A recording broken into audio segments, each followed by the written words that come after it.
Hi, this is Ali Arango of LittleGuyCGI.com, and today I would like to show you how to make a Muscle Ninja type character inside of Blender 2.77a. So let's get started. Okay, if this is your first time in Blender, I recommend you go to File, User Preferences, go to Input, and then choose Select with left click. Blender's default select is with right click, and this may confuse you if you're coming from Adobe programs or if you're coming from other 3D programs. Also, while you're in here, click on Add-ons, put a check mark right here next to 3D View, 3D Navigation, then scroll down.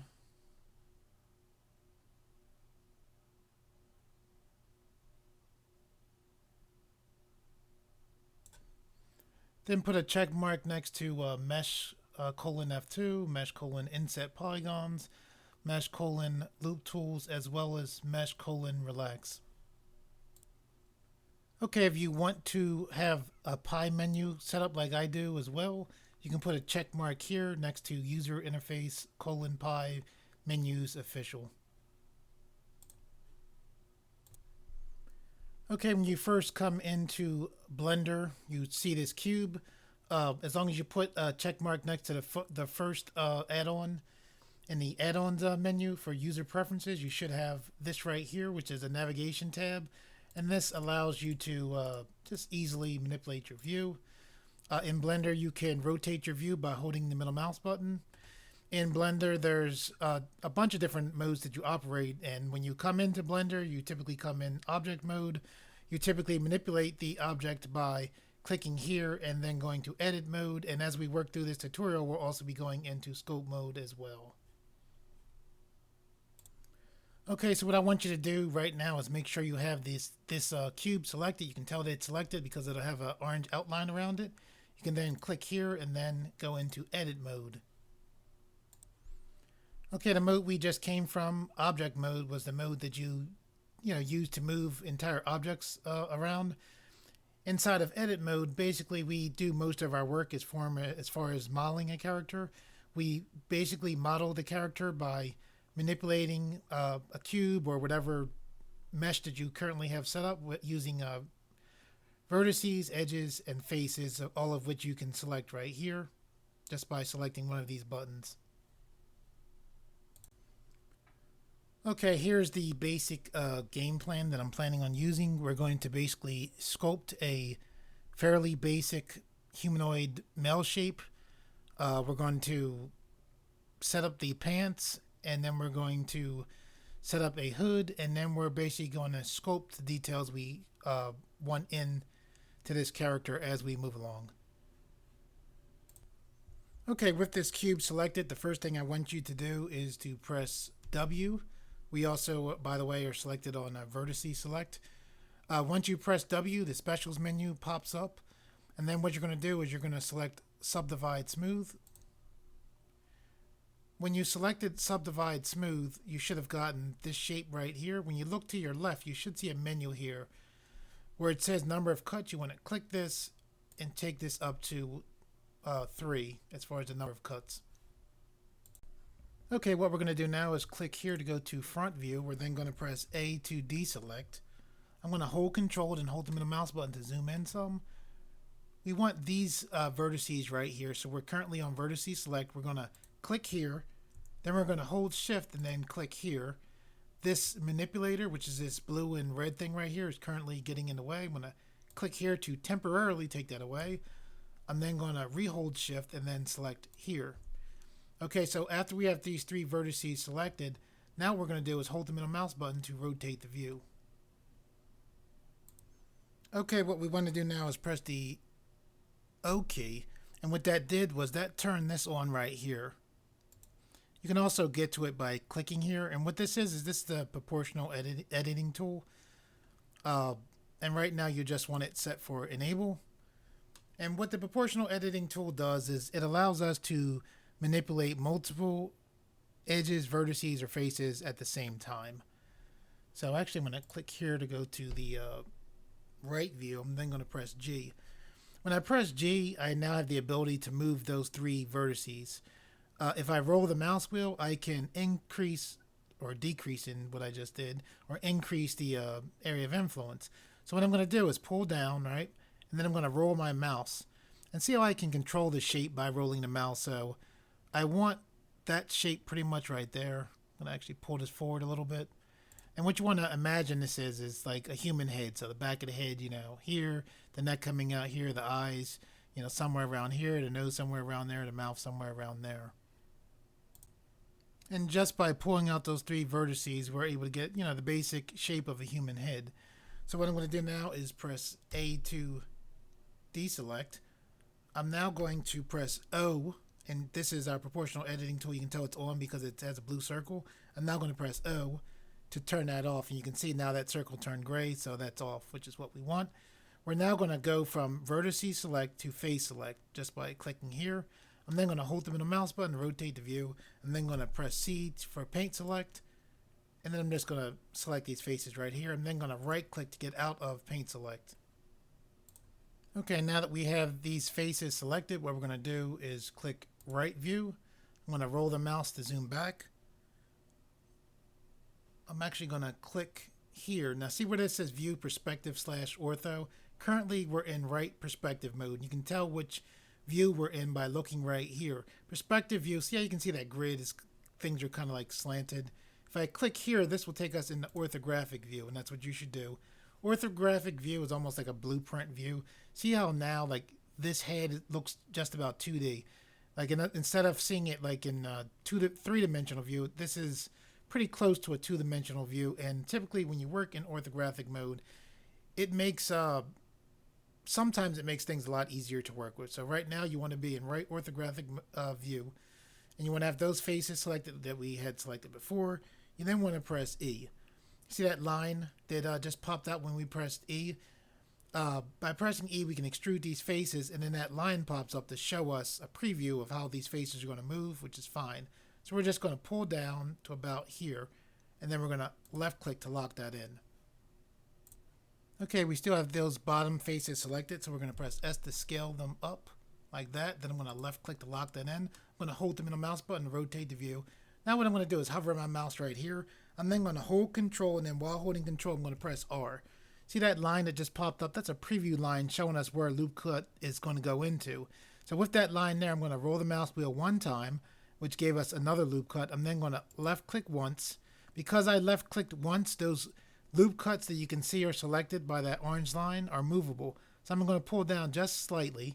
Then I'm going to left click a second time, which now locks these loop cuts into place. Okay, now with those loop cuts still selected, what you want to do is press S to scale, right? But then you want to hold shift and then press Z. So what that did is we're now scaling on every angle but the Z angle or Z axis, which is what we want. So with that done, we're then just going to push in, and what this does is allow us to give like a nice quick shape to get the basic shape of a human neck, as you can see. And I'm just holding the middle mouse button to rotate. We're then going to press A to deselect. Okay, what we're going to do now is hold the middle mouse button to rotate the view. We're going to click here to go to face select. We're going to press C for paint select.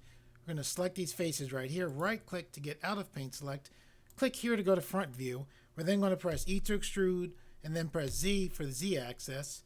We're going to see how the preview line disappeared. We're going to press Z again and then come straight down about like that. Then I'm going to left click to lock in. I'm then going to press S to scale on the Z axis 0 and then left click to lock in. When I did that, I flattened out the area on the bottom of this mesh. And I'm just holding the middle mouse button to rotate the view. Okay, so we're going to click here to go back to front view. We're then going to press, let's click here to bring our manipulator back. I'm then going to press E to extrude on the Z axis. Bring this down to about here. See how it wobbles? I'm going to press Z to lock that into place. I'm going to hold shift and the middle mouse button to pan this up. I'm now going to press E to extrude on the Z axis again. It's wobbling again, so I'm going to press Z to lock that into place about there. Then I'm going to left click to lock that into place. Okay, what we're going to do now is press A to deselect. We're then going to press Z to go into wireframe. You can also click here and also go into wireframe. We're going to hover our mouse here.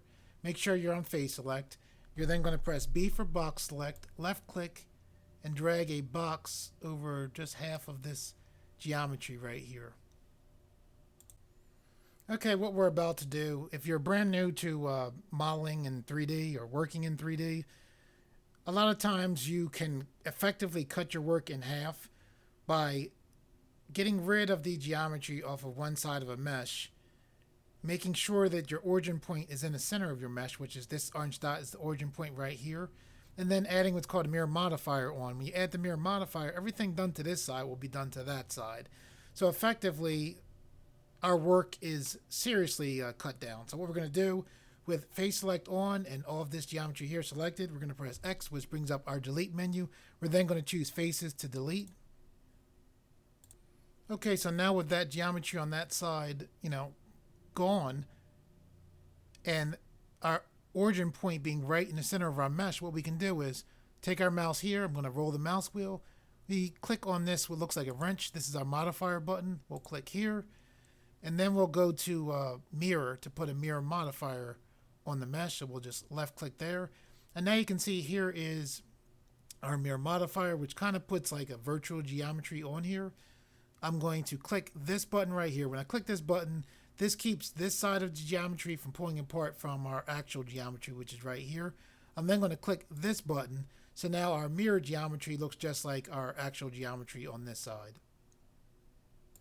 Okay, what I'm going to do now is press Z and then select solid view.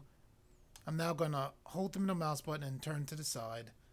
I'm then going to click here, then hold shift and then click here to grab those two faces there.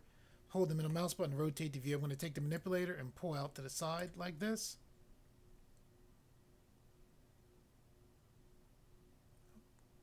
I'm trying to decide if I want to push in a little bit. I'll push in a little bit.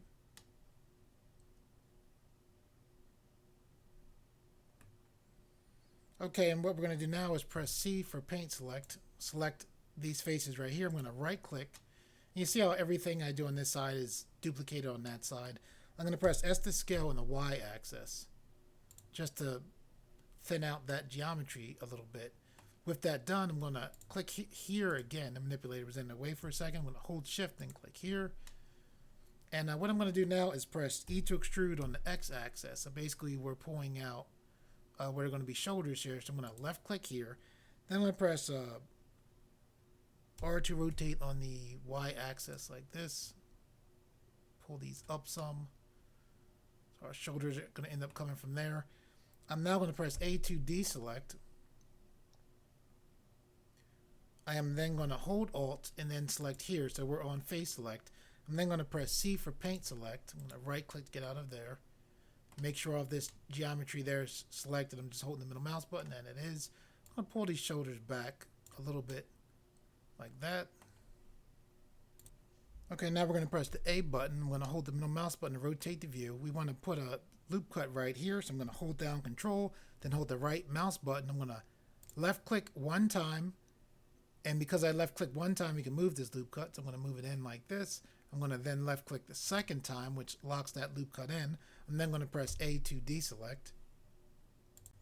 Okay, I'm going to hold the middle mouse button to rotate the view. I'm going to hover my mouse right here. I'm going to hold Control, then hold the right.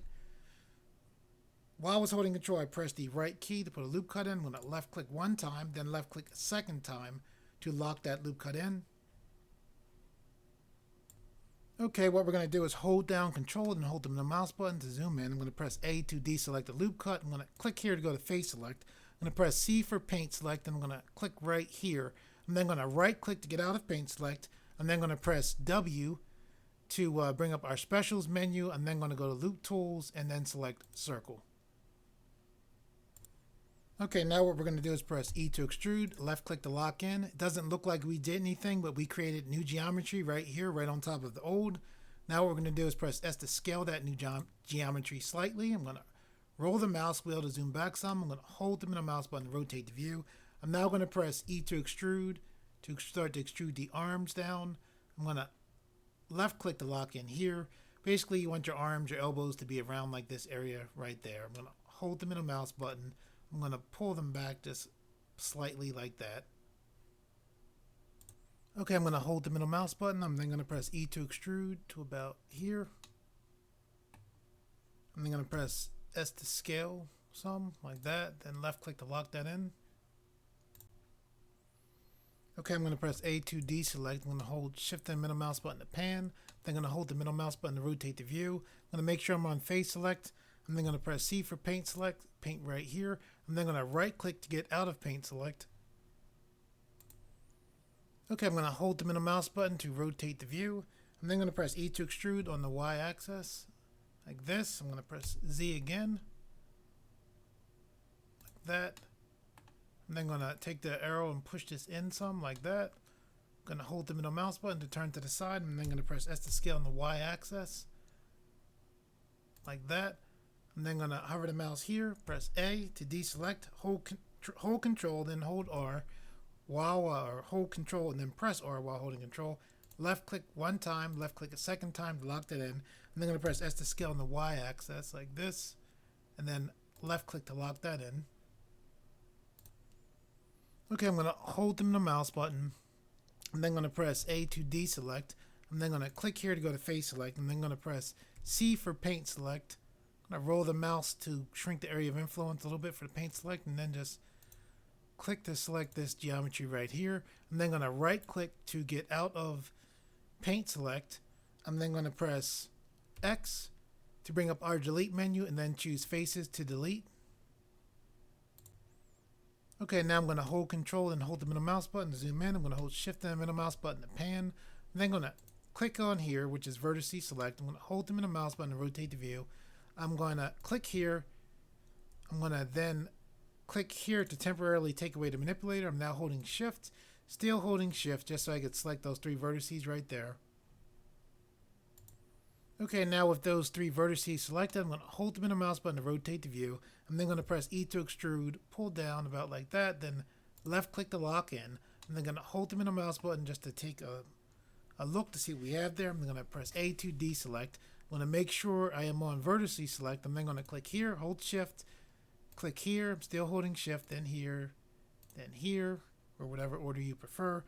As long as you have those four vertices selected, I'm then going to press F to fill in the faces there. I'm then going to hold the middle mouse button to rotate the view. I'm then going to press A to deselect. Okay, we're pretty much going to do the same thing we did from the front view. I'm going to click here, hold Shift. While holding Shift, click here, here, as well as here. I'm then going to press F to fill in that geometry. I'm then going to press A to deselect. Hold the middle mouse button to rotate the view.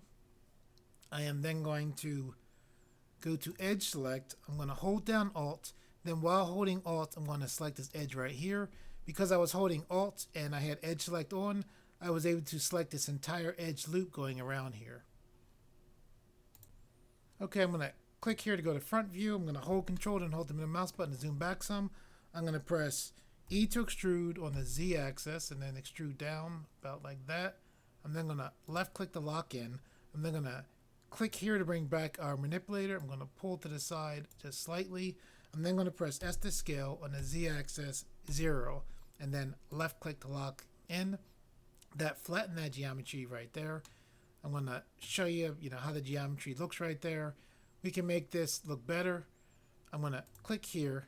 I'm then going to press W, which brings up our specials menu. I'm then going to go to loop tools and then select circle.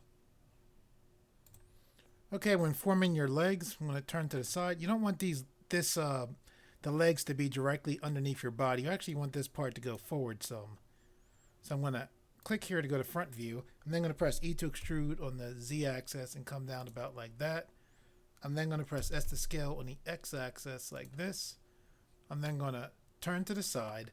Then I'm going to press S to scale on the Y axis like this. And the same thing, you don't want this part to be right underneath there. You actually want this to be back some like that. So I'm going to hold the middle mouse button and turn back to the front. I'm going to press E to extrude on the Z axis and come down some more like this. Then left click to lock in. Okay, I'm going to click to the right, and this bottom line for the knee, again, you don't want this directly underneath this line. You want to pull this back some like that. Okay, so we're going to click here, go to front view. I'm then going to press E to extrude on the Z axis like this, press S to scale on the X axis like this. I'm going to click here to go to right view. I'm then going to press S to scale on the Y axis like this. And you want to make sure that this line is behind this line. So we're going to just pull that like that. Okay, so we'll click here to go to the front view. I'll hold Control and the middle mouse button to zoom back. I'll hold Shift and the middle mouse button to pan. I'll press E to extrude on the Z axis like this. I'm then going to press S to scale on the X axis like this. We'll click here to go to right view. I'm then going to press S to scale on the Y axis like this. Then left click to lock in. Okay, I'm going to click here to go back to front view. I'm going to hold Control while holding the middle mouse button to zoom in. I'm going to hold Shift and the middle mouse button to pan up.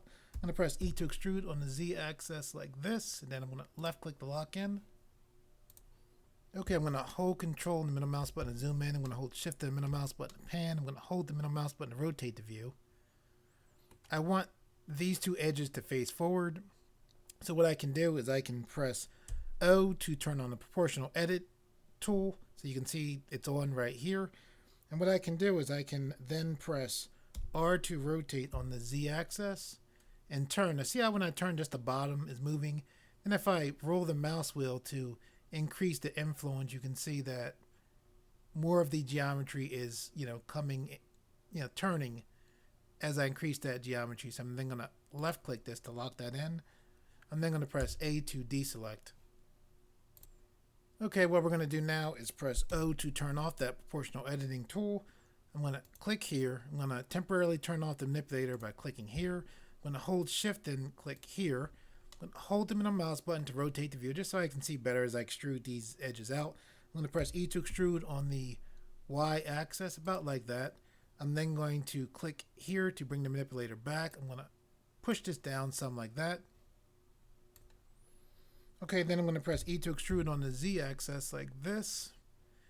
Then I'm going to press E to extrude on the Y axis like this. I'm going to hold the middle mouse button to see how far we want to go back with this. I want this to be flat, so we can flatten those two edges out by pressing S to scale on the Y axis 0 and then left clicking to lock that in. Okay, I'm going to hold the middle mouse button to rotate the view. I'm going to hold Control, hold the middle mouse button to zoom in. I'm going to hold Shift and the middle mouse button to pan.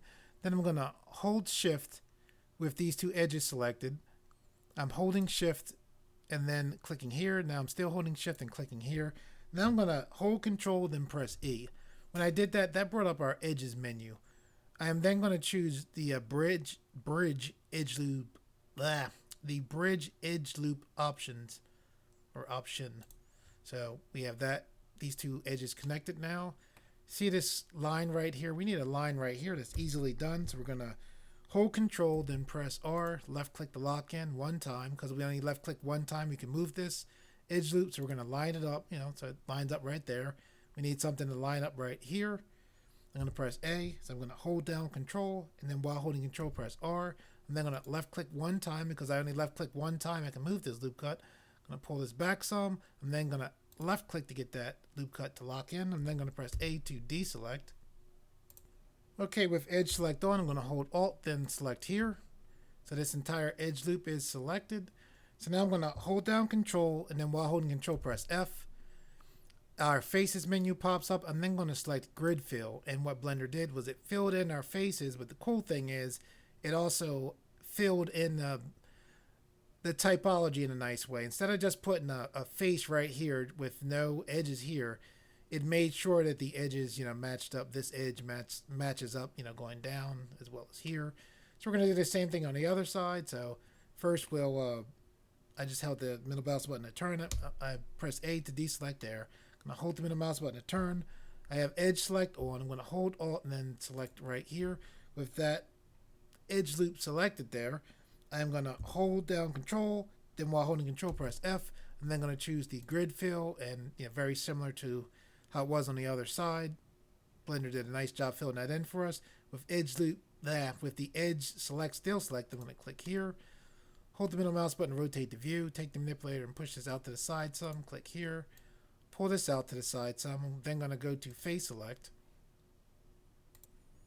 Okay, then I'm going to click here, and then I'm going to hold Shift and then click here, holding the middle mouse button just to get a better look of what I'm going to extrude, because we're about to extrude this out.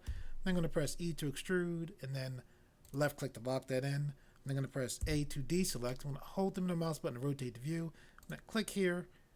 I'm going to click here, hold shift, click here, push this down some. Then I'm going to click here, hold shift, then click here, and then push this down some. Then I'm going to press A to deselect. Okay, I'm going to hold down control, hold the middle mouse button to zoom out.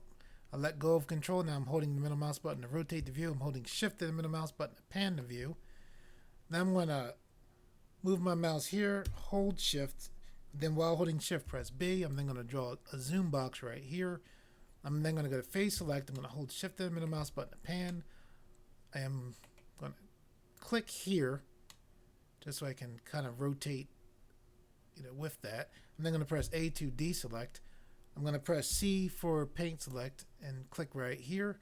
I'm then going to right click to get out of paint select. Okay, I'm going to click here to go to front view. Then what I'm going to do is press E to extrude, and basically we just made a wrist right there. Okay, what we're going to do now is press E to extrude. We're just going to ride that extrusion line out some, like that. I'm going to left click to lock in. I'm then going to press S to scale up like that. I'm then going to press E to extrude and extrude a little bit more like that. I'm then going to press A to deselect. Okay, with face select on, I'm going to hold the middle mouse button to rotate the view. I'm going to click here, hold the middle mouse button. Then I'm going to hold shift. I'm then going to press W, which brings up our specials menu. I'm then going to go to loop tools and select flatten.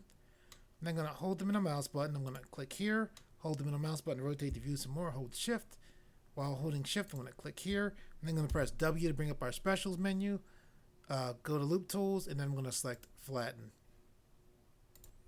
Okay, I'm going to hold the middle mouse button to rotate the view. I'm then going to press A to deselect. Click here, hold shift, and then click here. I'm going to hold the middle mouse button here. I'm then going to press E to extrude and extrude out like that. I'm then going to hold the middle mouse button to rotate the view. Press A to deselect. I'm going to click here, hold shift. Or while holding shift, I'm going to click here, holding the middle mouse button just to get a better look. Then I'm going to press E to extrude and extrude out to about like that. Then I'm going to left click to lock in, then press A to deselect. Okay, what I'm going to do now is hold the mouse button to rotate the view. I'm then going to press Z, then select wireframe. I'm going to hold down control, then hold the right mouse button, draw a lasso select right here. I'm going to press A to deselect. I'm going to go to edge select. I'm going to hold down control again, hold down the right mouse button and draw a lasso select right here. Good. And I'm just going to pull this forward some like that. I'm going to press A to deselect. I'll then press Z, select solid view. Okay, we're going to make sure we're on edge select. We're going to click here, hold shift, click here. I'm going to hold shift and alt and see if I can click here. Hold shift and alt, click here. I'm going to click here to temporarily take away the manipulator. I'm going to hold shift and alt, then click here. I'm going to hold the middle mouse button to rotate the view. The reason why we're grabbing here, I'm going to click here to bring the manipulator back, is we're going to form a thumb here, so I'm just pulling this back. We'll pull a thumb like out of here somewhere, so I'm going to press A to deselect. Okay, so I'm going to hold the middle mouse button. I'm going to go to here to face select. I'm going to hold shift. While holding shift, I'm selecting all of these faces here. I am now going to click here and change the pivot point from Blender's default pivot point, which is the median point, to individual origins. I'm now going to hold Alt, then while holding Alt, press E.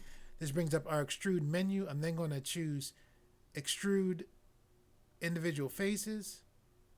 And then I'm going to right click, so those new faces, it doesn't look like we did anything, but there's new faces right on top of the old ones. So now what we're going to do is press S to scale like this. Because we had this pivot point on individual origins, we're able to scale each of these faces down so that we have the space in between for the fingers.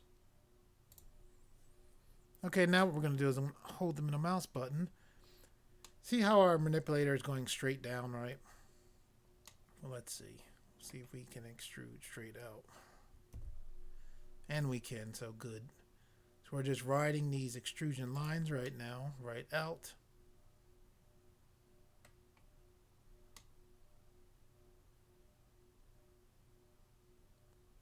if we wanted to push these fingers, what we can do is, right now we're set for global movement. If we click here and change this to normal, now we can actually I'll click here and then click here, push these fingers back some, back a little bit more. Take this finger and push it back just slightly, then I'll press A. So basically when you select normal, you can have your manipulator and actually push the direction that typically things are going. It doesn't always work, but it does work often. So with that done, I am going to click here and go back to where our transform orientation. I'm going to change this back to global. Okay, what we're going to do now is with face select on, we're going to click here, hold shift, click here, hold the middle mouse button to rotate the view. I'm then going to press E to extrude. The x-axis. I'm going to press R to rotate. X-axis. You might know that's not X. Y. There we go. Y-axis. Push this like this. And I want to scale this in, so what we can do is we can actually click here, change this to normal, and then we can click here for scale. And what this allows us to do is to scale along the axes that we're working on, if that makes sense. Let's go to something like that. Okay, I'm going to shrink this a little bit more, like that. And I'm going to click this here.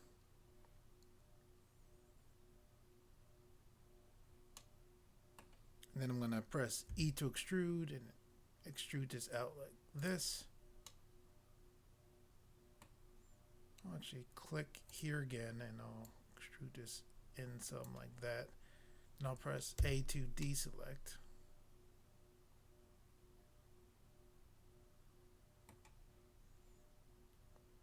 I'm going to hold shift and then B, draw a zoom box right here, click here, here.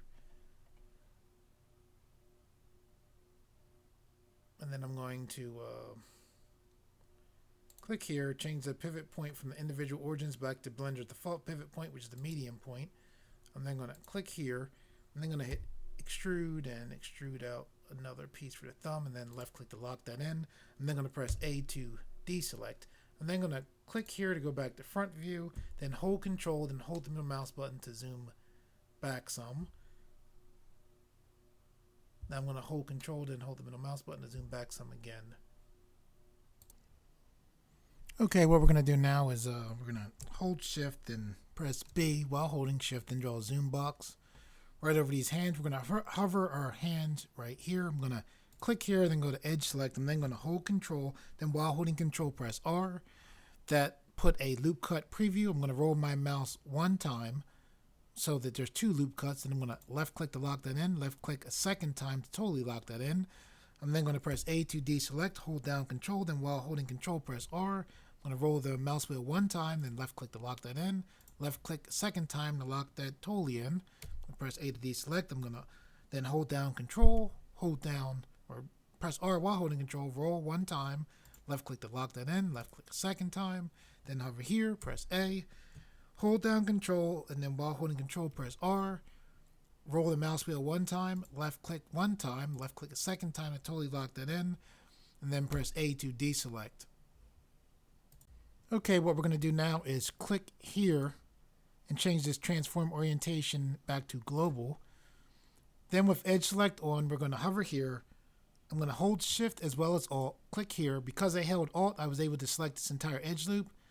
So I'm going to do that for all of these loop cuts. So I'm just holding shift and alt. So now we have all of those loop cuts selected. Okay, so with those loop cuts selected, we're going to hold down control and then press B to activate bevel. And then I'm just going to pull to the side a little, then left click to lock that in just so we have some more geometry right there for our joints. Okay, I'm going to hold the middle mouse button to rotate the view. And what we're going to do now is we're actually going to take the manipulator with these parts of the mesh selected. We're just going to push up some like that. Now I'm going to hold the middle mouse button and rotate the view. So then I'm going to press A to deselect. Okay, I'm going to hold down the control key, and then while holding control, I'm going to hold down the middle mouse button and pull back to zoom back. Okay, basically what I want this character to look like is I want it to have its shirt off for the most part, so the upper body of the character is going to be uncovered. I want the character to have pants on. So what we're going to do is we're going to manipulate the shape of this character some to set that up. So what we're going to do here is we're going to hold down control and then press the R key to put a loop cut in. I'm then going to left click once. Because I only left clicked once, we can drag this loop cut down some. So we're going to drag this down pretty close to the other loop cut. Then I'm going to left click to lock that in the second time. Okay, and with that loop cut there, what we're going to do is hold down Alt, and then while holding Alt, we're going to press the S key. And what this does is this activates our my brain just went out on me. It's a different kind of scale that basically is very useful for making things get thicker. So we just want the bottom of the pants to be, not tight in with the ankles. So I'm going to hold control and hold the middle mouse button to zoom in. I'm going to hold shift and middle mouse button to pan up. I'm going to hold control and the middle mouse button to zoom in a little bit more. Okay, so we're going to press A to deselect. I'm then going to hold Alt and then select here. Because I held Alt, we were able to select that entire loop cut. Now I'm going to hold Alt, then press S, just like before. We're just going to expand this out, something like that. Then I'm going to left click to lock that in. Then I'm going to press A to deselect. Okay, now what we're going to do is hold down control and hold the middle mouse button to pull back some. I'm then going to hold shift and the middle mouse button to pan some. I'm going to click here to go to face select. I'm then going to hold Alt and then select right here. I'm then going to hold Alt and then press S. When you hold Alt and then press S, that activates that special kind of scale that makes things thicker. If you want to make fine movements, see how I have two black arrows like right over the plus that represents my mouse? If I hold shift now when I pull down, I'll have finer movements because I'm holding shift. So I'm going to left click to lock that in. Then I'm going to press A to deselect. Okay, what we're going to do now is hold down shift and the middle mouse button to pan down. I'm going to hold the middle mouse button to turn a little bit. We want our character to be fairly muscular. So I'm going to press A just to make sure nothing's selected. I'm going to press A again so that we know that nothing is selected. Anyway, I'm going to hover here. I'm going to hold down control, then press R. I'm going to left click once and then left click a second time to lock that in. I'm then going to hold Alt, then press S, and then I'm going to hold down shift so we have finer adjustments as we scale. Then I'm going to let go of shift and then left click to lock that in. I'm then going to press A to deselect. Okay, what we're going to do now is hover our mouse here. We're going to hold down control, then while holding control, press R. I'm then going to left click one time to lock in, and left click a second time to totally lock in. I'm then going to hold Alt and then press S. And then I'm going to hold shift so I can have a finer adjustment and then just pull down something like this. Then I'm going to left click to lock in.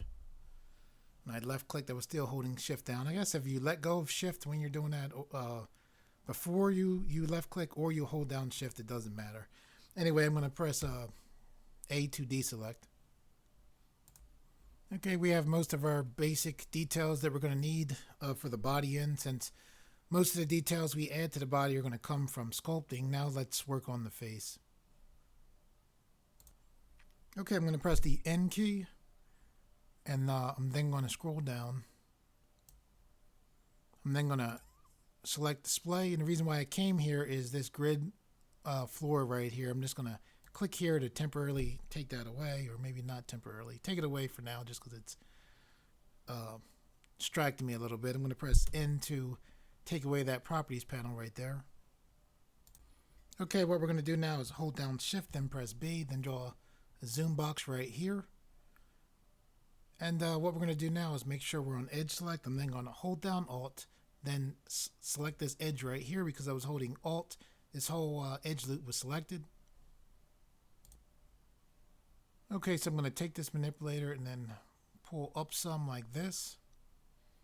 And now what we're going to do is click here. Now, when you form this part of the face, and we're making like a ninja type character, however, when you pull up here, you kind of want to think of like forming almost like a ninja mask right here. See how the polygons kind of look right here? So I pull this, imagine this being like the mouth part of a ninja mask, right? So what we're going to do is we're going to click here and select vertices select, and we're going to click here. So what you want to do is pull down some. So it's almost like this is like that eye part that you see on like a ninja mask.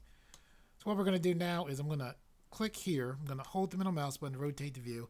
I'm then going to hold control. Because I'm holding control and I have this vertice here selected, because I'm holding control, when I click here, all of these vertices from here are selected. So you might sit there and say, well, that's like a loop cut. Similar, I mean, a loop cut select when you hold Alt, but what's different is you see, we didn't select all of this right here. We selected from the dot that I previously had selected on to the new dot, which is what we wanted, because now with this selected, we can take this manipulator and push down some like that. Okay, I'll press A to deselect. I'll hold the middle mouse button to rotate the view. I'll click here. Push this down just a little bit. Okay, now we're going to go to face select. We're then going to click here, then hold shift. Then while holding shift, click here, as well as here. I'm going to hold the middle mouse button to rotate the view. Then what we're going to do is press E to extrude. I'm then going to left click to lock in. Doesn't look like we did anything, but when we clicked E to extrude, we made new geometry right on top of this old geometry. So now I'm going to press S to scale this in some, about like that. Then I'm going to left click to lock that in. Okay, I'm going to hold shift and the middle mouse button to pan. I'm going to hold the middle mouse button to rotate the view. I'm then going to go to edge select. I'm then going to click right here. I'm then going to press O to turn on our proportional editing tool. I'm then going to press G to move that edge right there. See that white circle right there? That's the area of influence. I'm rolling my mouse wheel to shrink that down. Something like this. So I press G, right? So you can see this, edge being able to move like that. And then I'm going to press X. See that red line that popped up? That's a preview line showing us how we are constrained. We want that constraint because now we have a nice way to control pushing this edge in like this. I'm going to roll the mouse wheel. See, when I roll it to make it bigger, it pulls some of the other geometry in a little bit more. So with it like that, I'm going to then left click to lock that in. I'm then going to press A to deselect the edges right there. Okay, what we're going to do now is press O to turn off the proportional editing tool. We're then going to click here to go to face select. I'm then going to hover here, then press C, and then, paint these faces right here. I'm then going to right click to get out of paint select. I'm going to hold the middle mouse button to rotate the view. I'm then going to press E to extrude, and then left click to lock in. It doesn't look like we did anything, but when we pressed E to extrude, we made new geometry on top of the old geometry. Okay, I'm holding the middle mouse button to rotate the view. When I'm rotating the view right now, I'm just rotating it just to get a better look, more of a 3D look, you could say. So with this new geometry here selected, I'm going to press S to scale. Then I'm going to scale this down to about like that. And I'm going to left click to lock that in. Okay, I'm going to hold the middle mouse button. I'm then going to take the manipulator and push this forward some like that. Okay, I'm going to press A to deselect. I'm then going to go to edge select. I'm then going to click here. And then I'm going to take the manipulator and pull back some like that. I'm going to hold the middle mouse button. Then I'm going to pull out to the side some like that. Okay, I'm going to press A to deselect. I'm then going to hover my mouse right here. I'm going to hold down Control. And then while holding Control, press R. And then I'm going to roll the mouse wheel one time. And then I'm going to left click to lock in. And then left click a second time to totally lock in. Okay, what we're going to do now is press A to deselect. I'm going to hold the middle mouse button, rotate the view. I'm going to click here, hold the middle mouse button, rotate a little bit more. I'm just rotating the view so I can get a better view to take this manipulator and push this edge forward some. We're going to push that forward about to there. I'm then going to press A to deselect. Okay, now I am going to hold the middle mouse button to rotate the view. I'm going to hover my mouse here. I'm then going to hold Control, and then while holding Control, press R to put a loop cut right here. I'm then going to left click once, then left click a second time to totally lock that in. Okay, I'm going to press A to deselect. While still on edge select, I'm going to click here, then hold Shift, then click there. I'm then going to press, not hold, O to turn on the proportional editing tool, which you can see is on because this turns blue right here. I'm then going to press G and then X. Bring this a little bit in more. I'm rolling the mouse wheel to grab more geometry as I push in. And then left click to lock that in. I'm then going to press A to deselect. Okay, now what we're going to do is press O to turn the proportional editing tool off again. We're then going to click here to go to face select. I'm then going to press C for paint select. I'm then going to paint right here. I'm then going to right click to get out of paint select. I'm then going to press E to extrude. Left click to lock in. I'm then going to press S to scale like this. Then I'm going to left click to lock that in. I'm then going to press S to scale on the Z axis like this. And then left click to lock that in.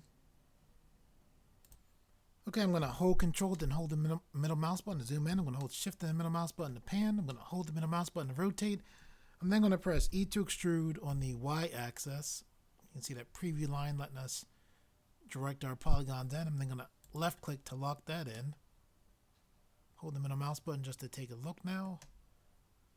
I'm then going to press X to bring up our delete menu. Then I'm going to choose faces to delete.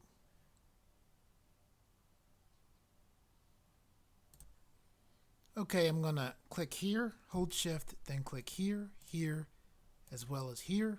I'm then going to hold the middle mouse button to rotate the view. I'm just rotating the view so I can get a better view as I extrude this geometry out, which is what we're about to do. So now what we're going to do is we're going to press E to extrude on the Y axis like this. Maybe a little bit more. I'm going to then left click to lock that in. I'm going to hold the middle mouse button to take a look. I'm then going to press R to rotate on the X axis like this. Push this out a little bit more. I'm then going to press A to deselect. Okay, I'm going to hold the middle mouse button to rotate the view. I'm going to click here, then click here. Actually, let me grab here, push this in some. I'm going to grab here, pull this up some. Grab here, pull up some. Grab here, pull up, then push in some, then grab here, pull up, and then push in some. Now I'm going to hold the middle mouse button to take a look from the front. Okay, I'm going to press A to deselect. I'm then going to click here, then click here.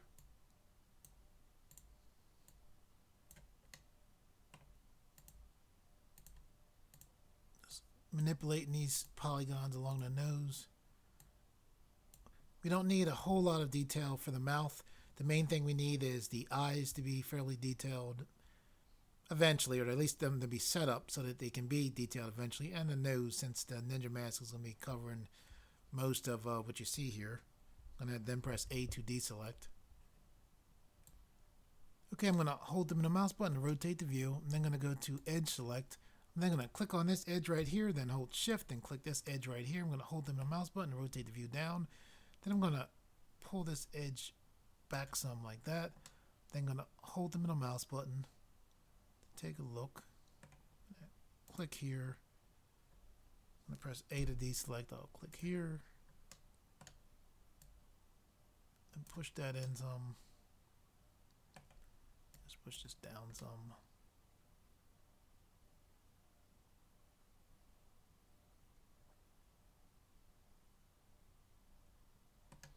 Okay, I'm going to hold Alt and then select here so I can select that whole edge loop right there. I'm now going to hold Shift as well as Alt, then select right here. I'm then going to press O to turn on our proportional editing tool. I'm going to hold them in the mouse button to rotate the view. I'm going to press G. Then when I press G, one of the reasons why I do that is along with moving it, I want to see the area of influence of the proportional editing tool. So we want to shrink this down to about a little bit bigger than the eye socket, a little bit smaller than the eye socket I meant. When I then left click and then Just pull that back just slightly. I'm going to press A to deselect. I'm going to hover here, hold Control, and then press R to put a loop cut in. I'm going to roll one time. Then I'm going to left click, and then I'm going to actually right click because I saw the line move. If you move the line and you don't want to, if you right click, things will jump right back into place. At the same time, be like your second loop cut, locking that in place, if that makes sense. I'm then going to press A to deselect. Okay, now what we're going to do is we're going to press O to turn. Oops, I press 0. The 0. You ever notice that on the keyboard, the O and the 0 are so close to each other? Anyway, I'm going to press O to turn off the proportional editing tool. I'm then going to hold the middle mouse button to rotate the view. I'm then going to hold Alt and then select right here. I'm then going to hold Shift, and then while holding Shift, press S. Our Snap to menu pops up. I'm then going to choose Cursor to Selected. Because we have an edge loop selected, when we chose Cursor to Selected, all of these vertices were selected, so the cursor is right in the center of all of these vertices right there. Okay, and with that 3D cursor there, which is where we want it to be, we're going to click here, then go into Object Mode. We're then going to hold Shift, and then while holding Shift, press A. This brings up our Add To menu. We're going to go to Mesh. Then we're going to, if necessary, scroll up, like it was necessary for me. I'm then going to choose UV Sphere. When this comes in, you don't want to click anything, because as soon as it comes in, you'll see these options right here to the side, which has segments, ring, size. We want to go to segments, click here, and then enter in 12, and then go to rings, and then click here, and then enter in 12. Then I'm going to press enter to lock that in. I guess you could left click here for there, or press enter for both of them. Anyway, that changes your segments and rings for that. With that done, we want to click here.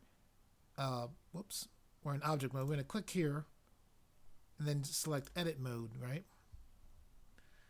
What I'm going to do so I can just focus on this eye in the period that we're working with it is I am actually going to go to here where this says view global/local. We're in global mode as far as the view now. There's also, global for transform orientation, but as far as the global view, we see everything, all of our objects. So here's an object here. We see this object as well as the camera and the light that's currently in here. If I click this, which we're about to do, when I click this, it's going to look like everything disappears. The reason why it's going to look like that is because we're going to go into local view. And you'll see it right here. It says user ortho. When we click here, you'll see this change. So I'm going to left click. And now you can see it says user ortho local view. And everything appears to have disappeared except for this UV sphere. Local mode is nice because it allows you to just focus on what you're working on and not be distracted by anything else. So what we're going to do now is with the UV sphere selected, we're going to press R to rotate on the x-axis 90 and then left click to lock that in. Okay, the reason why we did that was you want this part of the eye to be facing forward. You can almost imagine like this is going to be how the eye is formed because these circles are right here. That's why we rotated this down. So with that done, I'm going to press A to deselect. I'm then going to click here to go to face select. I'm then going to press C.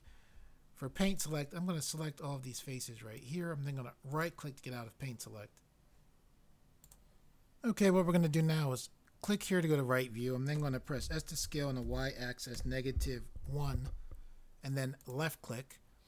I'm going to hold the middle mouse button to rotate the view. And what that did was that gave us this nice, concaveness to the eye for us to work on. So now I'm going to press A to deselect. With face select still on, I'm going to press C. I'm going to click right here. I'm then going to right click to get out of paint select. I'm going to hold the middle mouse button to rotate the view. I'm then going to press E to extrude. And we can see our preview line right there. I'm going to press Y just to make sure it's going straight back. So then we're going to pull this back about like that. And then I'm going to left click to lock that in. Then I'm going to press A to deselect. Okay, I'm going to hold the middle mouse button to rotate the view to the side a little bit. I'm going to click here to go to edge select. I'm going to hold Alt and then select this edge right here because I was holding Alt. This whole edge loop was selected. I'm then going to hold down Control. Then while holding Control, press B. I'm then going to pull a little bit like that. And then going to left click to lock in. When we press Control B, we beveled that edge, right?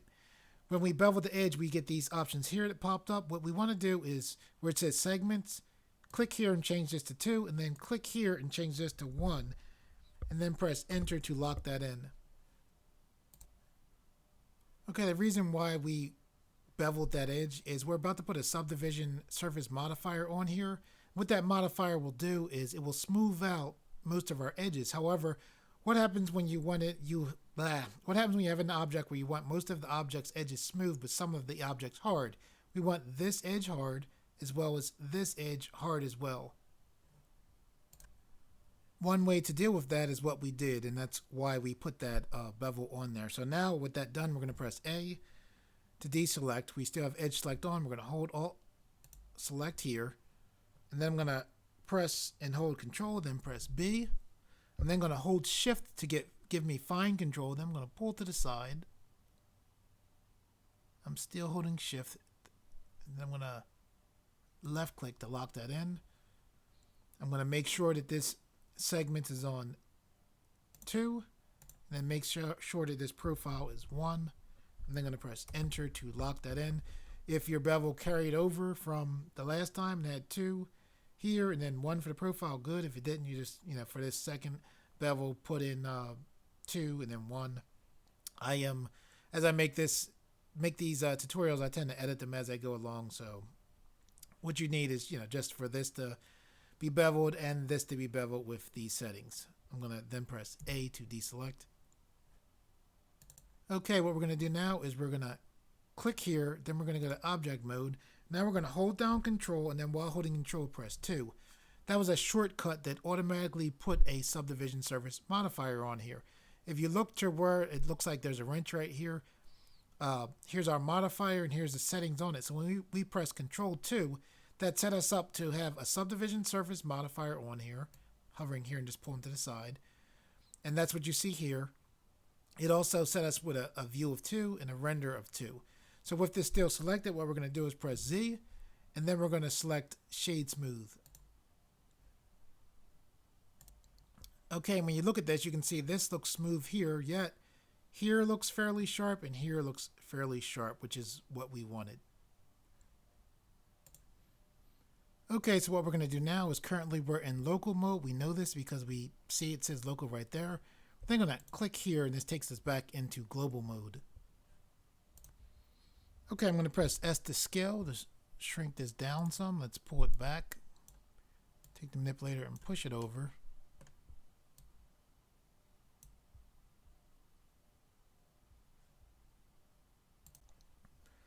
Okay, what we're going to do now is we're going to click here, so we're in front orthographic view.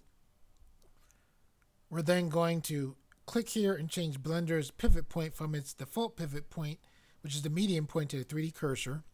With this eye selected, we're going to hold down Shift, and then while holding Shift, press D. I'm going to move my mouse to the side. We duplicated the eye by pressing Shift plus D. I'm going to then right click to get that to jump back into place. I'm then going to hold Shift and then press C. What happened was the 3D cursor just moved directly to the center of our mesh. I'm now going to hold Shift, then B, draw a zoom box right here. And you can see the 3D cursor is directly in the center here. We want that because with this duplicate selected, now now what we can do is press S to scale on the x-axis -1, and then left click to lock that eye into place. So now this eye is pretty much perfectly on the other side as the original. So I'm going to press A to deselect. Okay, what we're going to do now is we're going to click here and change the pivot point from the 3D cursor back to Blender's default pivot point, which is the medium point, by clicking here. We're then going to click here and then click here and then go into edit mode. Okay, what we're going to do now is hold Control, then hold the middle mouse button and zoom back. I'm then going to hold Shift and the middle mouse button to pan. I'm going to hold the middle mouse button to rotate the view. I'm going to press A to deselect. We're then going to click here to go to face select. I'm going to hold the middle mouse button to rotate the view a little bit back towards this direction. I'm then going to click here, hold Shift, and then click here. I'm then going to hold the middle mouse button just to rotate the view so I can have more of a 3D view, so we can push this chest geometry a little bit forward like that. I'm then going to press A to deselect. Okay, now I'm going to hold the mouse button, rotate the view. We're still on face select. I'm going to press C for paint select. I'm just going to click here to select this area right here. I'm then going to right click to get out of paint select. Okay, now I'm going to hold the mouse button to rotate the view just so I have a better viewpoint for pulling this back geometry back a little bit. So I'm just going to pull back a little bit like that. Holding the middle mouse button now to rotate the view. I'm holding shift and the middle mouse button to pan the view. Okay, we have most of the geometry that we need to sculpt here. So what we're going to do now is I'm going to press A to deselect and then A again to select all of this geometry here. I'm then going to hold down Control, and then while holding Control, press 2. Okay, when I did that, that was a shortcut to put a subdivision surface modifier on here. And you can see the subdivision surface modifier here. When I pressed the 2, that set the subdivision surface modifier to have a viewpoint of 2 as far as a render of 2. And as far as like, if you're like, what is view, what is render, this is basically how much detail shows with the subdivision surface. With these options right here, we want to click right here, and that pretty much makes our makes it look like this modifier has been applied to this mesh. Okay, now what we're going to do is press A to deselect. We're then going to click here, and then we're going to click here to go into sculpt mode. Okay, here in sculpt mode, what we're going to do is we're going to click the tool tab right here. We're then going to click here. We're then going to go to the grab brush right here. Here in sculpt mode, if you press F and then pull your mouse back, your area of influence will get bigger, and then you can left click to lock that in. If you press F and then push your mouse in, your area of influence will get smaller, and then you can left click to lock that in. Okay, so what we want to do is press F and then pull back to make our area of influence bigger. And we're just going to grab these shoulders and pull them down some.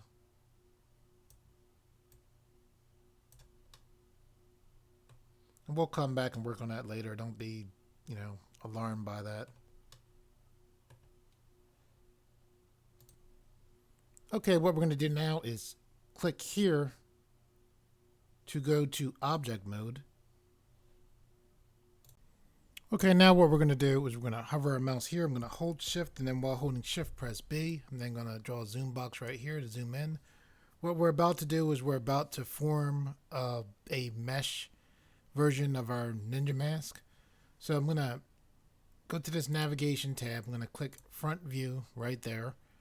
We're in object mode, which is good because we want to bring in a new object. So we're going to hold down shift, and then while holding shift, press A. And this brings up our add to menu. So now what we're going to do is we're going to make sure we're on mesh, and then we're going to select plane.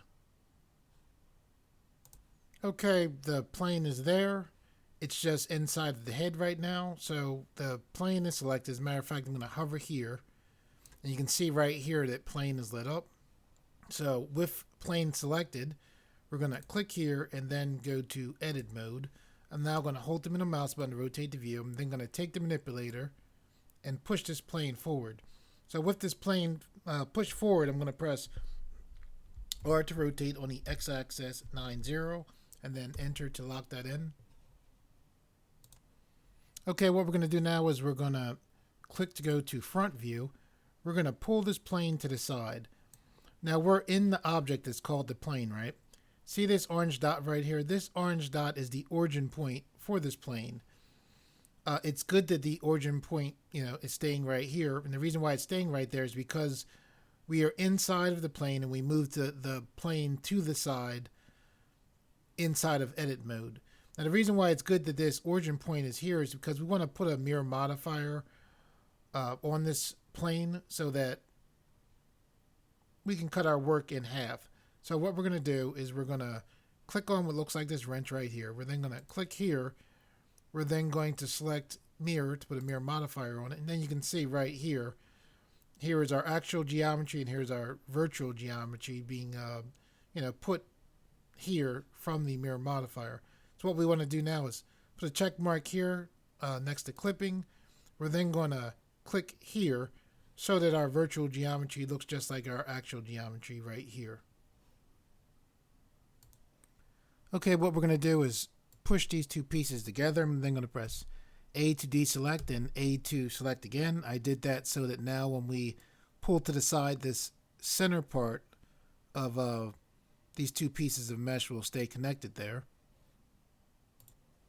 Okay, what we're going to do now is press S to scale in the Z axis like this. And pull this up some, then we'll push this towards itself. I'm going to press S to scale in the Z axis. Then we're just going to pull this, fairly close to our main mesh right here. Okay, what we're about to do here is very similar to retypology. I'm just going to hold them in the mouse button to rotate the view. What we want is we want 3 faces covering this area right here. And then there's going to be 1 face right here. Then we want another 3 faces right here with the last face going up the bridge of the nose some. Okay, the reason why I said this is kind of like retypology is because this is a mask worn by this character. We want our geometry to be fairly close as we work on it to the mesh that's, the mesh that you see right here. So to do that, what we're going to do is we're going to turn on our snapping options, and our snapping options that I'm talking about now are options that basically have this geometry, which is its own object, snap to this geometry, which is its own object. So to do that, we can press Shift Tab. I didn't press Shift Tab yet, but when I press it, see this right here? I'm going to hold down Shift and then press Tab.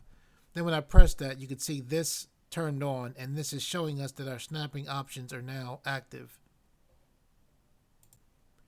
Okay, and with this being turned on, what we want to do is click here, and this is our snap element menu, and we want to set this to be on face. Okay, now with this on as well as the snap element being set to face, now what we want to do is go to right here. And this button is very important because this is the button that's going to actually allow this geometry to follow the geometry that's right here. So this object that we're using to that's going to be our mask is going to project onto this object, which is our main character. And this button right here is one of the main buttons that's going to allow us to do that. So we're going to click this just to turn that on. Okay, with those options turned on, what we want to do is have basically 2 faces covering this part of the eye right here. So we have this face right here.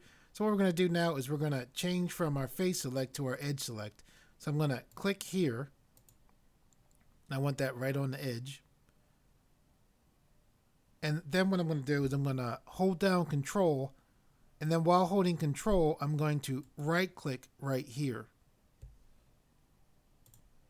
Okay, so now we have our 2 faces here. We want another face to be on top here. So what we're going to do is hold down Control and then right click right here.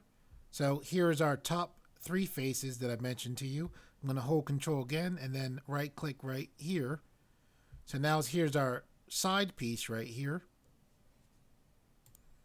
Okay, now we want another 3 faces right here. So I'm going to hold down Control and then right click right here. I'm then going to right click right here, and then I'm going to right click right here. Okay, now what we're going to do is hold them in the mouse button just to rotate the view some. I'm then going to take the manipulator and then just push this geometry so that it joined itself. See how the geometry is disappearing there? If you want to be able to see the geometry clearly, what you can do is click here and then scroll down here and then select under display, select X-ray. So now basically what this does is this allows you to see all of your geometry that you're currently selected on through the other geometry that we're putting this geometry on top of. So when we turn to the side, we can see that this geometry here actually went back. So we're just going to take this manipulator and push this forward like that. And I will just adjust this geometry here so that it fits better around the eyes. Okay, so we're going to press A to deselect. We're then going to hold down Control and then hold the middle mouse button to zoom in. I'm then going to click here, hold Shift, then click here, here, here, as well as here while holding Shift. I'm then going to click here, which is our Tools panel. I'm going to go to where it says Mesh Tools, look for Smooth Vertex. I'm then going to click here. It's kind of a fairly easy way of just, getting this geometry to move back away from the eyes some, which is what we want. Okay, we're going to press A to deselect. I'm going to click here and push this over a little bit. I'm going to click here, go to vertices select and push this in a little bit like that. I'm going to hold the middle mouse button just to turn to the side and look. I'm going to hold Control and the middle mouse button to zoom back some. I'm going to hold Shift and the middle mouse button to pan some. Now what I'm going to do is click here and then click here. Okay, what I'm going to do now is click here. I'm then going to click this eye to temporarily turn off the, at least being able to see the mirror modifier. And then with this edge here selected, what I'm going to do is I'm going to hold down Control. I'm going to go to about here, and then I'm going to right click to get this geometry to come down to, about here. Okay, I'm going to press A to deselect. I'm then going to hover my mouse here. I'm then going to hold down Control. Then while holding Control, press R to put a loop cut in. I'm then going to roll my mouse wheel one time to put another loop cut in. I'm then going to left click one time and then left click a second time to lock those loop cuts in.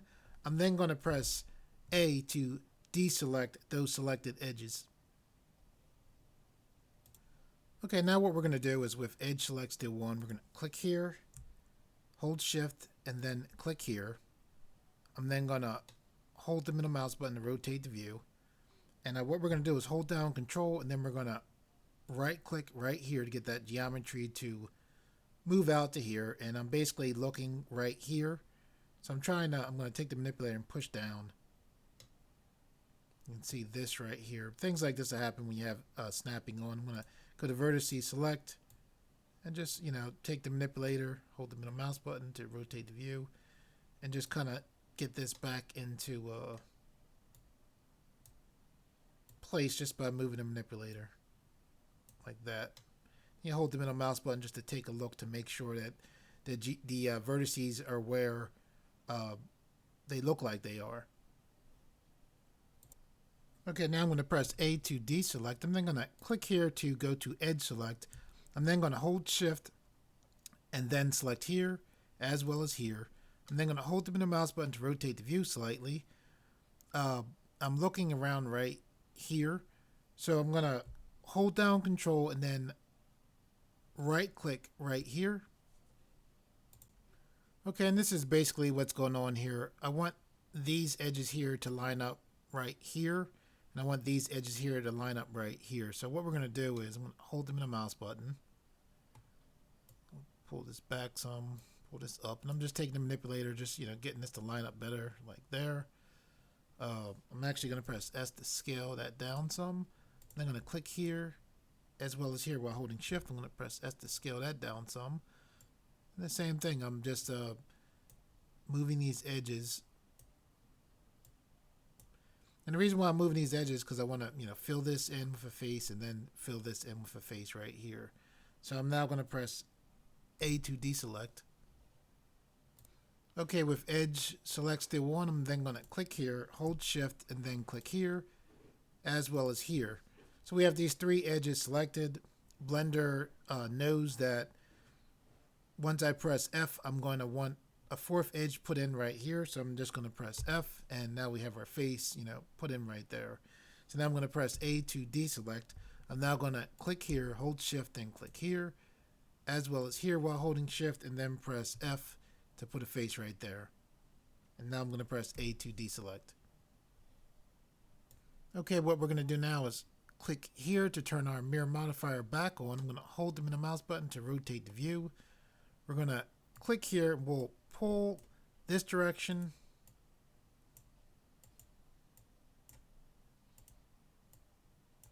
And by doing that, because we had clipping on, now this, mirror modifier, this new geometry that we have is, connected to the virtual geometry on that side. So, however, generally, if you pull these lines to overlap, sometimes you'll have to select them then deselecting. But this will go together well while having the mirror modifier on, as long as you have this clipping option selected.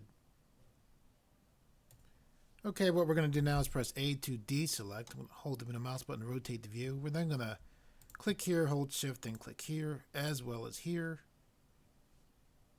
I'm going to hold control the middle mouse button to zoom back some, holding the middle mouse button just to take a look. Okay, I'm going to hold the middle mouse button to rotate the view. And then what we're going to do is we're going to press E to extrude. We're going to pull down like this. As you pull down, you just want to try to have these lines not cross over that center line right there. Then I think I'm going to press S to scale on the Z-axis 0, like that. Okay, so what we're going to do now is press A to deselect. I'm going to hover my mouse right here. I'm then going to hold Control. Then while holding Control, press R to put a loop cut preview in. I'm then going to roll once and then once again. And then I'm going to left click to lock those loop cuts in, and then I'm going to left click a second time to totally lock those loop cuts in. Then I'm going to press A to deselect. Okay, so what we're going to do now is then click here to go to face select. I'm then going to press C for paint select. Then I'm going to paint all of these faces here. I'm then going to right click to get out of paint select. I'm then going to click here. If you look here, you can see we're in the tools tab. It's the tab that's all the way to the left, all the way up. We're then going to go to Smooth Vertex. We're going to click once, twice, and then once again. Okay, I'm going to press A to deselect. I'm going to hold my middle mouse button to rotate the view. Okay, we can see here that our geometry, it isn't matching up with the chin, so we'll go to Edge Select. We'll click here, hold the middle mouse button to rotate the view some more, and then I'm just going to push this forward, and then I'm going to click here, and then push this forward like that. What I'm going to do here is I'm actually going to add another loop cut. So I'm going to press A to deselect. I'm going to hold down Control, and then while holding Control, I'm going to press R, and then left click to lock that in, and then left click again to totally lock that in. I'm then going to press A to deselect that loop cut. Okay, and now with Edge Select still on, we're then going to click that edge right there, and then just push that edge forward some, and then push it down a little bit. I'm then going to press A to deselect. Okay, what we're going to do now is hold the middle mouse button to rotate the view. We're then going to click here, hold shift, then click here as well as here. Okay, what we're going to do now is we're going to click this eye to temporarily turn off our mirror modifier. I'm then going to hold the middle mouse button to rotate the view. I'm then going to hold Control and then click here. Hold the middle mouse button to rotate some more. Click here. I'm still holding Control. Then I'm going to click here. Okay, now I'm going to press A to deselect. So we just used our Control, our ability to have an edge selected and Control. We just extruded 3 times just to get a rough outline of the head. We turned off the mirror modifier for the purpose of just not making it easier for us to not get confused as far as this. What we're going to do now is with the edge select still on, we're going to click here. I'm holding the middle mouse button. I'm now going to hold Control, and then while holding Control, left click here. What I did there by clicking here and then holding Control and clicking here, there's a thing in Blender called the shortest path. So because I clicked here and then clicked here while holding Control, Blender selected the shortest path, which was, from here to here. So the reason why we did that was so we can straighten out this line a little bit. And when I say straighten out, I mean like, how it's here and it's kind of like going to that side. So to do that, what we're going to do is temporarily click here to turn off our snapping. Okay, what we're going to do now is press S to scale on the x-axis 0 and then left click to lock that in. Okay, with these edges still selected here, what we're going to do now is we're going to click this eye to turn our mirror modifier back on. Then we're just going to take the manipulator and pull to the side just to get this geometry in the center to match up again. Okay, what we're going to do now is press A to deselect. I'm then going to click here to turn our snapping ability back on. We also could have pressed and held shift and then press tab as well to turn that on. I'm then going to hold the middle mouse button to rotate the view. I am then going to hover here and then hold control, and then while holding control press R and then left click to lock that loop cut in, and then left click a second time to totally lock that in. I'm then going to press A to deselect. Okay, I'm going to hold the middle mouse button to rotate the view again. I'm going to hover here, hold down control, then press R, and then left click to lock that in. Left click a second time to totally lock that in. I'm then going to hover here, press A to deselect the previously selected edges, then hold down control, then while holding control press R, and then left click to lock that in. Left click a second time to totally lock that in, and then press A to deselect. Okay, now what we're going to do is click here to go to our navigation tab. We're then going to click right view. We're then going to make sure we're still on edge select. We're then going to click here, take our manipulator and just push up some here. Hold the middle mouse button so I can grab this edge right here. I'm then going to click right and then just, pull up some there like that. I'm then going to press A to deselect. Okay, now with edge select still on, I'm going to hold Alt, and then while holding Alt, click here. And then with those edges selected, I'm going to then click our Tools panel and then select Smooth Vertex once and then twice. And then I'm just going to push down some like that. Then I'm going to press A to deselect those selected edges. Okay, what we're going to do now is with edge select still on, we're going to click here, hold Shift, and then click here. I'm still holding Shift. I'm clicking here as well as here. I'm now going to hold down Control and then press E. This brings up our Edges menu. And then from this menu, I'm then going to go to Bridge, Edge Loops, and then left click. Okay, what I'm going to do now is press A to deselect. Then going to hover here, hold down Control, and then while holding Control, press R. I'm then going to roll the mouse wheel one time, and then left click to lock that in, and then left click a second time to totally lock that in. Then I'm going to press A to deselect. Okay, now what we're going to do with edge select still on, we're then going to click here, hold Shift, click here, and then click here as well. I'm then going to press F to fill that in. I'm then going to click here, hold Shift, click here, still holding Shift, then I'm going to click here and then press F to fill that geometry in. I'm then going to press A to deselect. Okay, I'm going to hold the Control button and the middle mouse button to zoom in. What we've been doing is making faces that have 4 vertices on each face. We want to continue that here. However, we have this line right here. So what we can do is make there be a loop cut that goes through here, so we can match up, two faces that have 4 vertices each for right here. So I'm going to hold down Control. Then while holding Control, I pressed R. Then I'm going to left click once, then left click a second time to totally lock that in. I'm then going to press A to deselect. I'm then going to hold down Alt and then select here. And then I'm going to hold down Control, and then while holding Control, press F, and then select Grid Fill.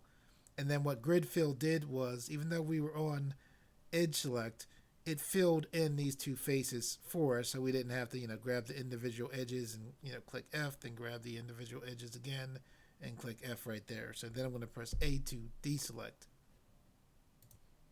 Okay, I'm actually going to hover here. I'm going to hold down Control, then press R, and put a loop cut right here. So I left click one time, and then I'm going to left click a second time to totally lock that in. I'm going to click this edge and just push this up some like that. Okay, I'm going to press A to deselect. I'm going to hold down Control and then hold down the middle mouse button to zoom back. I'm going to hold Shift and the middle mouse button to pan. I'm then going to click here to temporarily turn off snapping. Okay, now I'm going to click this edge right here. I'm then going to press E to extrude, left click to lock in. I'm going to pull this back and then push this towards the mirror modifier edge right there. I'm then going to press A to deselect. Okay, I'm going to hold down Control and hold down the middle mouse button to zoom in some. I'm then going to hold Shift and the middle mouse button to pan. Then I'm going to hover here and I'm going to hold down Control, and then while holding Control, press R and then left click one time to lock that in. Because I left clicked one time, I can move this loop cut. So I'm going to take my mouse and drag this to the side some, like this. I'm then going to left click the second time to lock that in.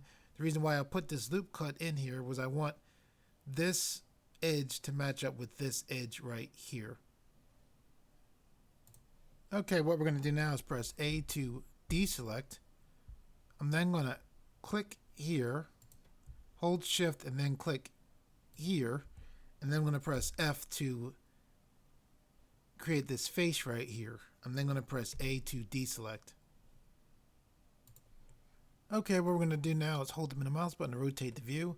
I don't know if you noticed this before, but if you look right here, see this says verts, edges, faces, tries, all of these things right here. Blender basically will count edges and faces for us. Now this is useful for what I would like to do right here, which is what I want to do is use grid fill to fill in all of this geometry here for us. So what we can do is we can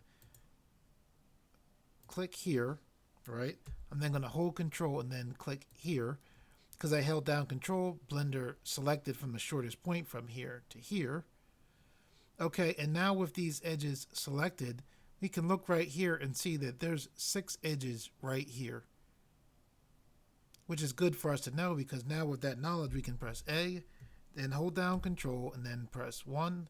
I put a loop cut in there by holding down Control and then pressing R. Now I'm going to roll the mouse wheel once, again, and again. And then I can look and see 1, 2, 3, 4, 5 loop cuts right there, right? What I'm counting, even though I'm not moving my mouse, is I'm counting the edge that is right above, the preview lines, right? I'm looking at each individual edges. I'm going to roll the mouse wheel one more time, then I'm going to left click to lock in, left click a second time to lock that in. So now I'm going to press A to deselect. So when I was counting, I was like 1, 2, 3, 4, 5, 6. Though you couldn't see me, moving the mouse to count it because it was down here. But anyway, so what I'm trying to do is match up the edges here with the edges up there. We're going to do the same thing with these edges right here. Okay, now if you're like, why is he talking about counting edges? The reason why I'm talking about counting edges is because what I want to do is use Blender's ability to use a tool called the Grid Fill tool to fill in this area right here, right? Rather than us going, select this edge, pull this vertex out, make a face, select this edge, select it. Rather than doing that, we can use Blender to fill in all of this geometry for us. However, to do that, we need to have, I believe it's even geometry. So basically what I'm trying to do is make these edges here I'm trying to make these edges here match up with these edges here. And now, so you understand, like, see how this geometry has all these edges here? See how this geometry here doesn't have all those edges here?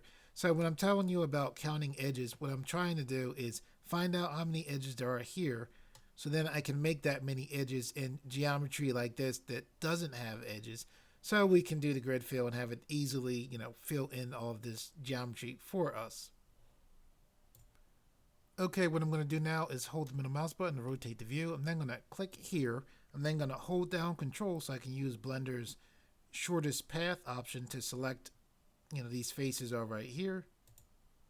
You might say, why did you do that instead of holding Alt? Because if I held Alt, I would select this entire edge loop. I just wanted to select these edges right here. Now, the reason why I select these edges here was so I could look up to here where it says edges and see how many edges there are right here. So now I can try to, match that up right here. So I'm going to press A to deselect those edges right there. Okay, so I'm going to hold my middle mouse button to rotate the view. I'm going to hover here. I'm then going to hold down Control and then press R. So now we see our first preview for our loop cut. I'm going to roll the mouse wheel one time. Then I'm going to roll it one more time. And then I'm going to left click to lock in and then left click another time to totally lock that in. Then I'm going to press A to deselect. Okay, so I'm going to hold the middle mouse button to rotate the view. I'm then going to hold down Alt to select this entire edge loop right here.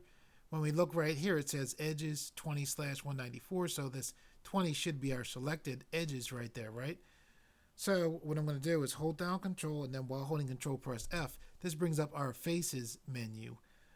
We're then going to select Grid Fill, and now Grid Fill filled in all of this geometry for us, very quickly and fairly nicely. Now, Grid Fill, just be aware, doesn't always work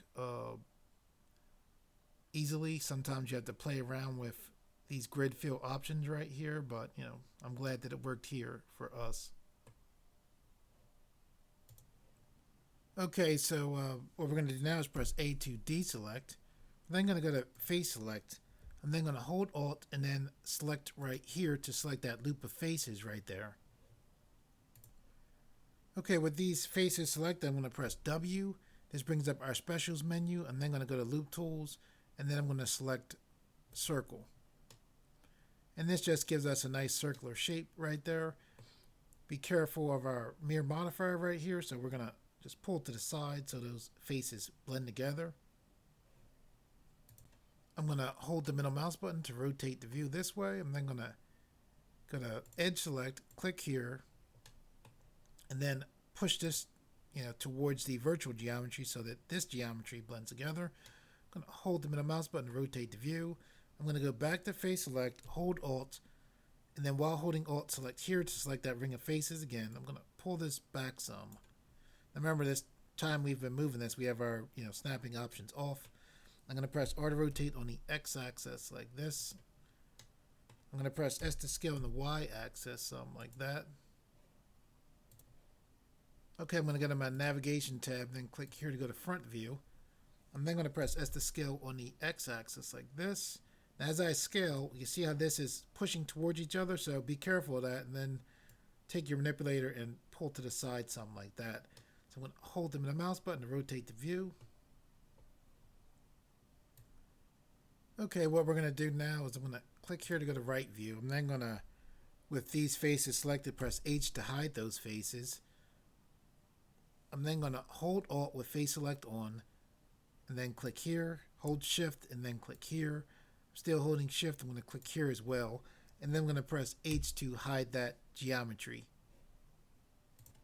Okay, the reason why I hid that geometry was when you hide geometry in Blender, that geometry is, as well as being not visible, it tends to not be affected by other things that you do in Blender. So what I want to do is just smooth out the geometry here just so that the geometry is a little bit more even. However, this edge here, was kind of like controlling the shape a lot. This was controlling the shape a lot as well as around the eyes a lot. So I hid that so that now when we smooth this, the geometry that we hid should still, for the most part, be maintaining the basic shape of this mask, if that makes sense. Okay, so with that geometry hid, I'm then going to press A to select all of our geometry. I'm then going to click this Tools tab right here. I'm then going to go to Smooth Vertex. I'm going to click once, and then click one more time. Okay, and when we use that Smooth Vertex, you can see that our geometry is smoothed out a little bit. So what I'm going to do now is hold down Alt. While holding down Alt, press H to bring back our hidden geometry. I'm then going to press A to deselect. Okay, what we're going to do now is click here to turn our edge select on. We're also going to click here to turn our snapping option back on. Okay, then we're going to, with our edge select on, we're just going to click here, push this out some. Click here, push this out some, and we're just doing this, to make our mask better match up with our face.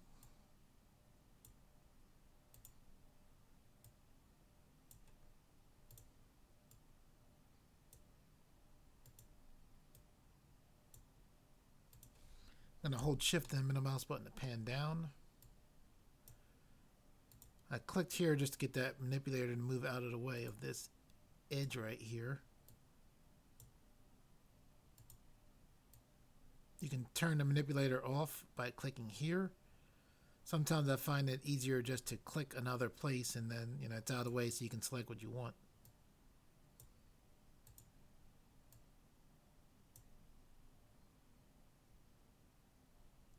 Okay, I'm going to then press A to deselect. Okay, I'm going to hold the control button down and the middle mouse button to zoom back some. I'm going to hold shift and middle mouse button to pan.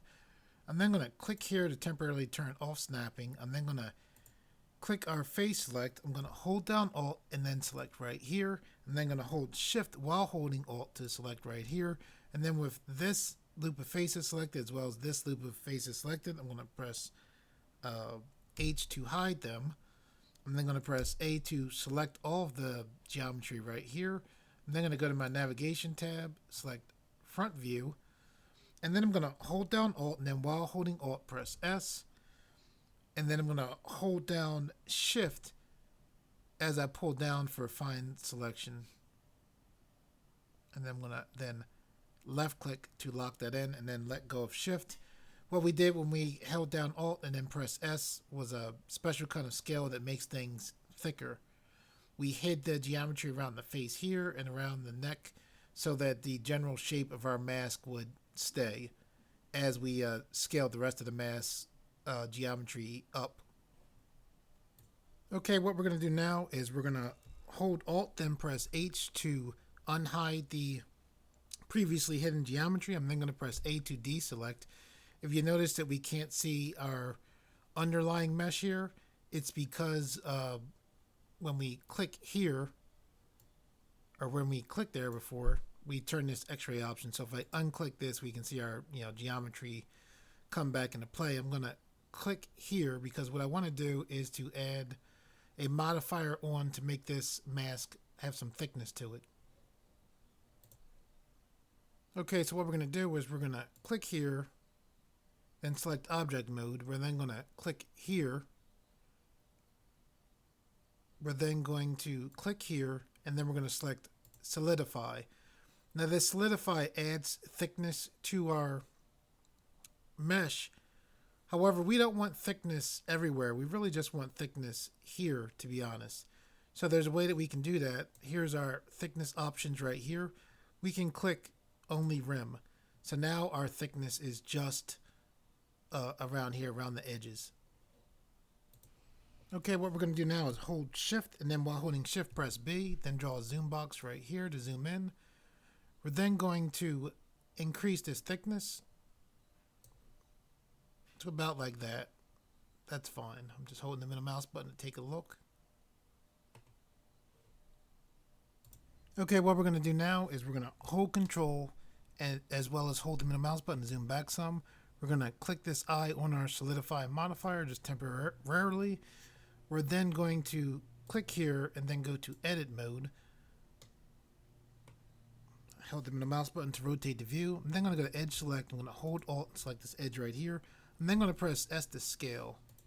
Be careful when you scale that this line doesn't cross over here in the front. You might want to pull to the side some there. Then I'm going to press S to scale some more. Again, keep an eye on that front. Then what we're going to do is keep an eye right here. We're going to push this down some like this. And now what we're going to do is we're going to we'll click right view. We'll press Z and select wireframe view. You can also click here. Oops, wrong. You can also click here and select wireframe view. And then what we're going to do is just press C and deselect this right here. Then I'm going to right click to get rid of that paint select. I'm then going to press Z and select solid. You could also, I keep going for that. You can also click right here and select solid as well. Now what we're going to do is click here to turn our snapping options back on. I'm going to hold the middle mouse button to turn back towards the front. I'm going to hold shift and middle mouse button to pan. I'm just going to push this down a little bit more. Be careful of that front there. Pull it out to the side. Vertice select. Push this down. pull that out a little bit.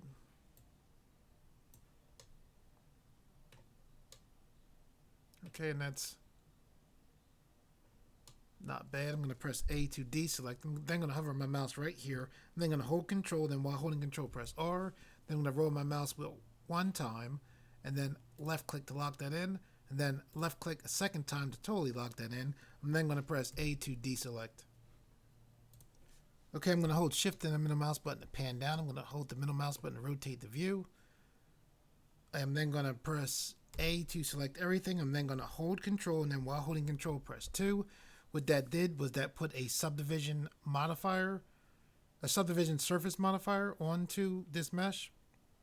And if we look to our modifier stack, what we want to do is click this arrow so that this modifier is above our solidify modifier, which is right here. We also want to click right here to make it look like that modifier is applied. We'll also click the I for our solidify modifier as well. Okay, what we'll do now is we will click here. We'll then scroll down, and then we'll take away this check mark next to X-ray. I'm then going to press A to deselect. Okay, as far as the mask having, the areas here not quite look right, don't, let that get to you. This is fine for now. So what we're going to do is click here, and then select object mode. And then what we're going to do is with our mask selected, we're going to press M.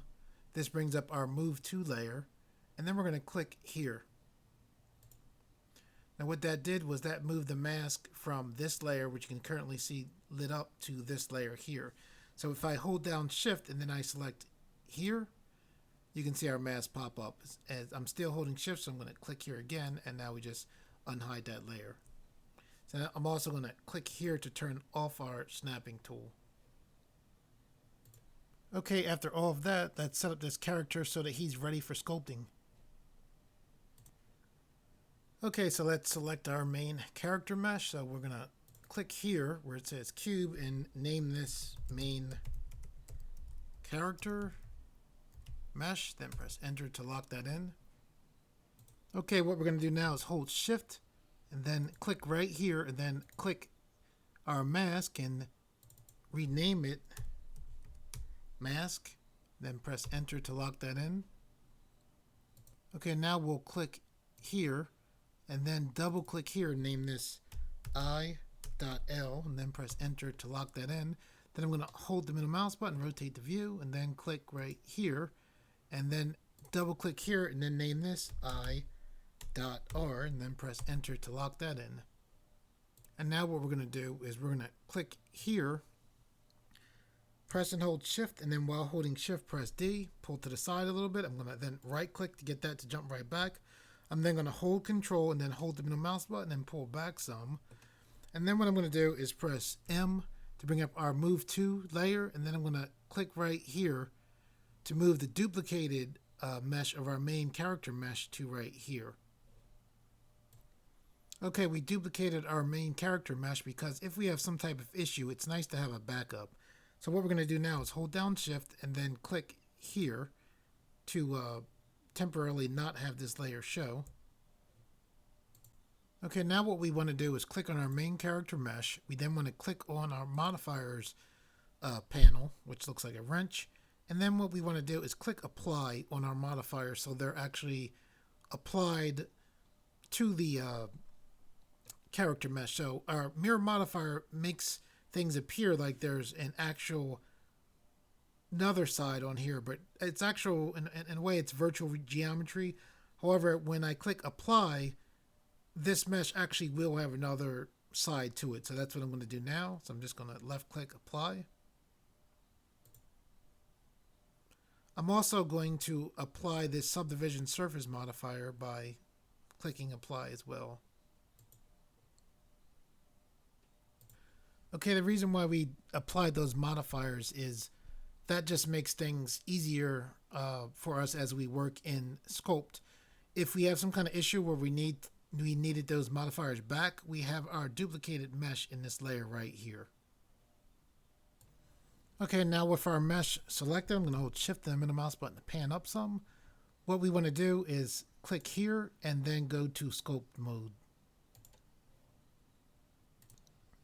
Okay, in my tutorials that I've done for the most part on this channel, most of the work I've done as far as making a character has been box modeling. The reason for that was that as far as sculpting, a lot of times sculpting would cause my computer to slow down or have issues. However, that's because the way I sculpted was I increased the geometry of whatever I was working on, the entire thing. And thanks to the Genzes brothers, who have a spectacular tutorial here on YouTube, and they also have spectacular tutorials on sculpting that have taught me a whole lot. Thanks to them, I now understand a lot more about dynamic typology and its uses. And I find that when I use dynamic typology, for the most part, I haven't had any issues that I can think of while sculpting using dynamic typology. Okay, what we're going to do now is I'm going to hold shift, and then while holding shift, press B. I'm then going to draw a zoom box right here. I'm then going to click tools right here. We have our grab brush here. I'm going to press F. When you press F, you can increase your area of influence for your brush or decrease it. So I pressed F. Now I'm going to pull back to increase the area of influence for the brush. Then I left click to lock that in. Then I'm just going to pull down some here like this.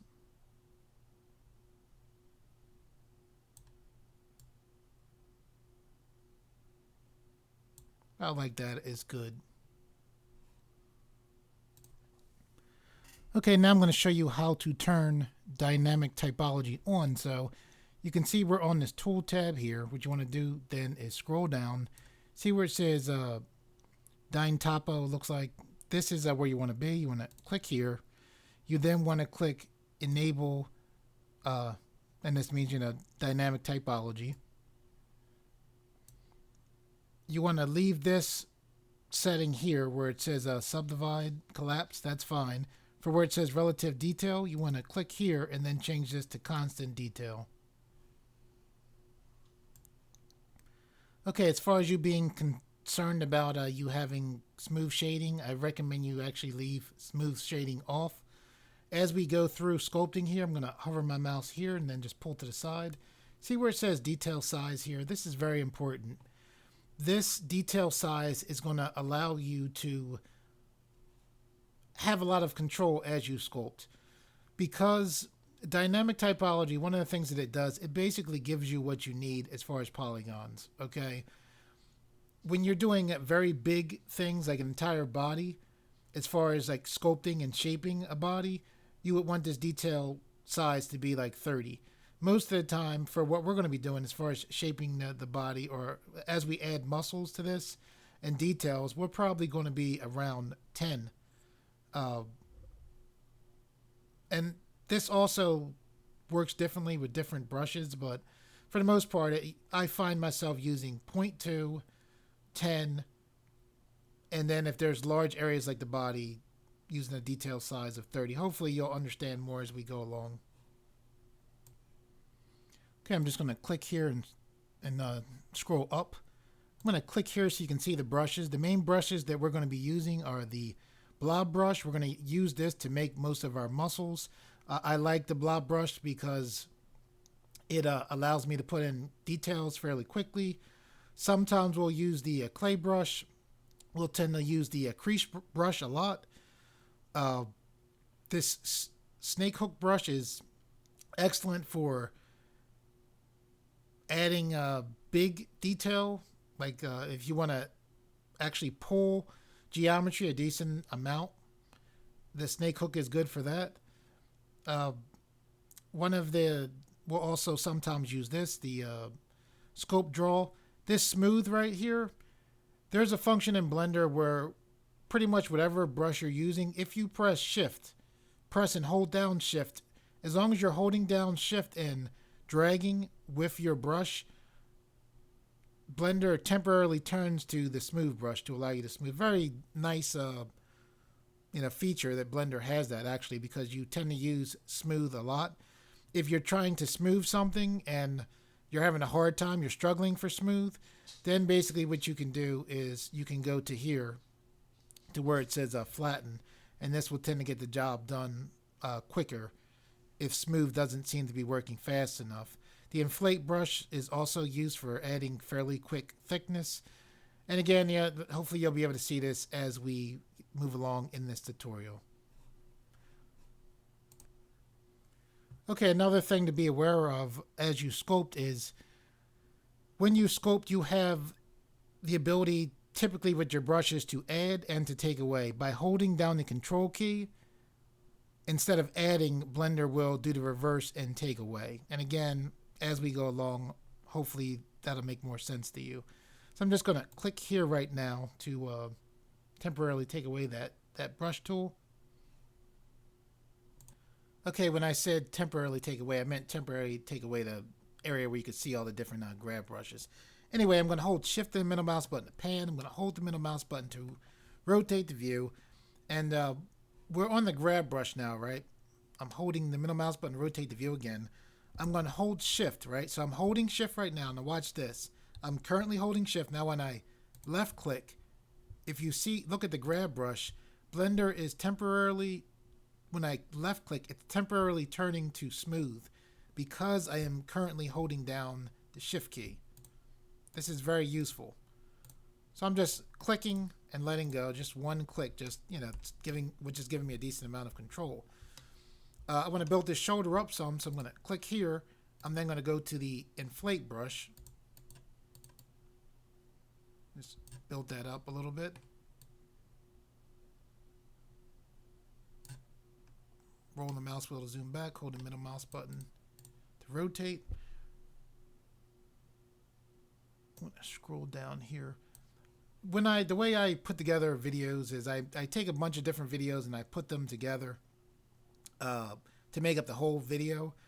When you go out of Blender and come back into Blender, be aware that if you save and then, you know, open up your file in Blender, you're going to have to click this to re-enable your dynamic typology.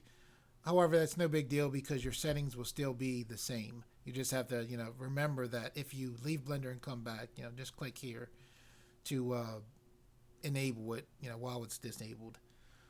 Okay, so I'm going to scroll up here. Okay, we're clicking now. We're clicking here. We're going to click on the blob brush. Now, the blob brush will give you a lot of geometry very quickly. And we are using the blob brush with, you know, the dynamic typology. So as we use this, Blender will actually be adding polygons on as we use this brush. Just be aware, I like the blob brush because it adds geometry very quickly. However, it can be hard to deal with if you're not careful. So long story short, what you're going to do now is you're going to hover your mouse about here. Be aware when you're using your brushes, your detail size. So our current detail size is 30, okay? So I'm just going to go a little bit underneath the armpit here and just come right across like that. I'm now coming right at pretty much armpit level and coming across like this. Okay, we're putting in the basic muscle shapes here. I recommend that you try to be aware of your detail size as you work. For right now, you know, 30, and when I say 30, I mean 30.00 is fine right now. I'm going to hold Shift and the middle mouse button to pan. I'm going to click right here and just drag down, make this about like that. Strange as that may look right now, I'm turning to the side here. I'm going to hold Shift and the middle mouse button to pan. And I'm just, you know, kind of making a ball shape here. See how this is here? We want to make this come over a little bit more, so I'm just going to do a little bit more here, like that. If you have too much geometry, don't let that concern you right now because we're going to pare this down. I think it's better for you to have a little bit too much. If you have way too much geometry, then I recommend you go back a step. And you can always press Control Z and that'll, you know, take you back if you think you did too much. For right here, we kind of want like a ball right here on the neck like that. All right, so now we kind of want another ball right here like that. I'm going to hold Shift and the middle mouse button to pan. Okay, what we want to do now is basically draw a line across like that. For the tricep, we're just going to go straight down, kind of like drawing a line, but we're just by drawing it by, going like this kind of. I'm not holding the left mouse button right now. I'm just showing you the motion right there. We're going to do the same thing right here. So now I am holding the mouse. I'm just going up and down. So that looks, that's fine. Okay, so far we've been using the blob brush with a detail size of 30 or 30.00. I'm going to scroll up. I'm going to click here. I'm then going to go to the inflate brush. Okay, I'm going to hold shift and the middle mouse button to pan. I'm going to hold control and the middle mouse button to zoom back. And we're just putting some thickness on the pans here. Not too much. Be careful that you don't increase your geometry so much that this leg crosses over to the other leg. We'll go to the back. Pretty much do the same thing. Okay, what we're going to do now is use a feature in Blender where you can hide your geometry to make things easier for you as you work. So what we're going to do is click here on our navigation tab. We're then going to click back. You can look right here and see you're in back orthographic mode. If in your version of Blender it says back perspective, just click here and that will take you to orthographic view. Okay, so what we're going to do is we're going to hold down Alt, and then while holding Alt, we're going to press B. We're now going to draw a box, being careful to try to dodge as much as our arm as we can. Like this. I'm dragging over to about here. I'm going to let go. Okay, so what's going on is Blender is hiding everything out of the box that we drew. So I'm going to hold them in a mouse button. You can see we can actually rotate our mesh here, which is very cool. I'm going to hold control and the middle mouse button, zoom in. I'm going to hold shift and the middle mouse button to pan. What we're going to do is go to our tool brush. We're going to then click here, go back to our blob brush. I'm going to rotate the view a little bit. Okay, now even though we can't see the arm is technically still there, so you want to be careful as you do this. If this causes you issues working like this, you can just, go about adding geometry the normal way without having this mode turned on. You would just press Alt-B to turn it off. But since we have it on, I'm just going to click here. 2 clicks just to start this off. I'm then going to click here, go to inflate, and then I'm going to increase this just slightly. I'm then going to hold Alt, and then while holding Alt, press B to bring everything back into view.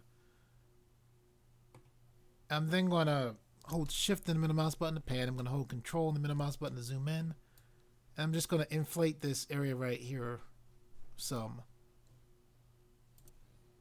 Okay, what we're going to do now is I'm going to hold down control. I'm also going to hold the middle mouse button and pull back to zoom back. I'm now going to hold the middle mouse button to rotate the view. Okay, now what we're going to do is click here. We're then going to go to snake hook. And what we're going to do is just grab this and pull to the side just a little. This arm is being affected somewhat, but that's fine for now. Okay, what we're going to do now is click here, then click back on the blob brush. I'm going to hold control as well as hold the middle mouse button to zoom in. I'm going to hold shift and middle mouse button to pan. I press F and then push my mouse up. Then I'm going to pull down some like this. Okay, I'm going to go one more time to make that a little bit thicker. Okay, I'm going to hold the middle mouse button to rotate towards the front. Okay, what we're going to do now is, so far we've been using a detail level of 30. We're going to click here and then change this to 10. And I'll press enter to lock that in. I'm going to scroll this back up. And I'm going to click here and then click on the crease brush. So now we're just going to start putting in detail right here. You're going to come down to about here, then start to kind of go out to the side like that. Okay, so now we're going to go just like this right here. Then right here, as well as right here.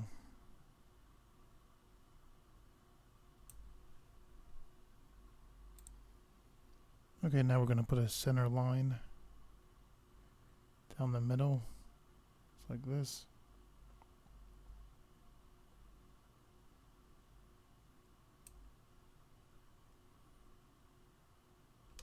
Okay, I'm just holding the mouse button, taking a look.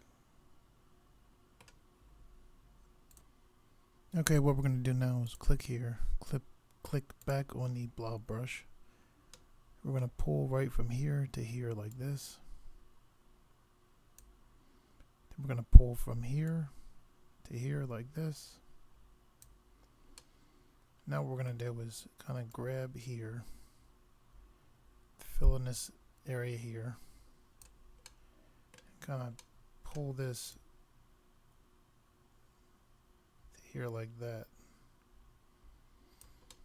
And for all this area that's like kind of lumpy here, what we can do is just hold shift and smooth this out a little. Just hold the middle mouse button to rotate the view. Then I'm holding the middle mouse button to rotate back towards the front. I'm holding shift and middle mouse button to pan. Okay, so currently we're on the blob brush. When I pull down here, you see how this has add as well as subtract for the blob brush? Right now, we're on add, right? Whenever we push control, Blender temporarily goes to the opposite of what's selected here. So since we're on add, it'll temporarily go to subtract. Even though when I hold down control, you won't actually see this, light up blue. It will subtract. So with that being said, what I'm going to do now with the blob brush on is I'm going to hold down control, and then I'm just going to go like that just to put an indentation near the bottom of the bicep. I think I'm going to hold the middle mouse button to turn. I'm going to hold down control and do it again. Okay, what we're going to do now is hold shift, and then while holding shift, press B, and then draw a zoom box right here to zoom in. Okay, now what we're going to do is come to the outside of the arm. We're going to click right here and then drag kind of like that. Then I'm going to go over this again to make this thicker like that. I'm going to hold the middle mouse button, rotate the view somewhat. I'm going to come down kind of following this, but not exactly. I'm going to go over this again like that. Okay, I'm going to hold the middle mouse button, rotate the view. Pretty much the same. I'm just going over this again to make this thicker. Okay, I'm going to hold the middle mouse button to turn again, and then pretty much the same thing again.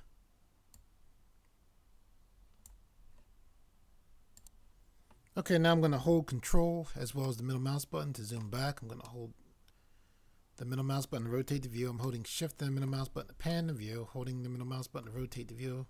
Holding shift and the middle mouse button to pan the view. And now I'm going to click here and then select the inflate brush. Okay, and I'm just going to inflate these strokes on right here. Holding the middle mouse button to rotate the view.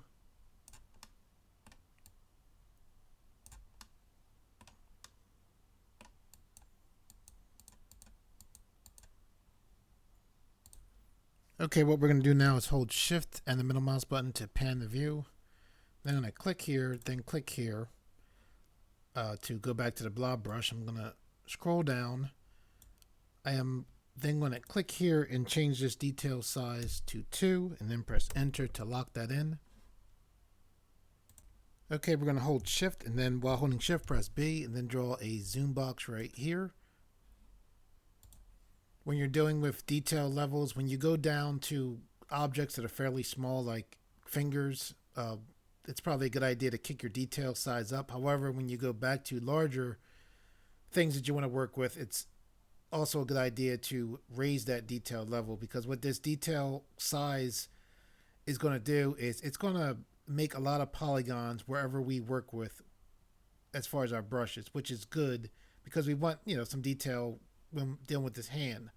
Just be aware that there's going to be a lot of polygons in areas that we work on right now. with this detail size of 2.00. Okay, so we're just gonna add some detail. We're gonna dodge the fingernail area for now, just like this.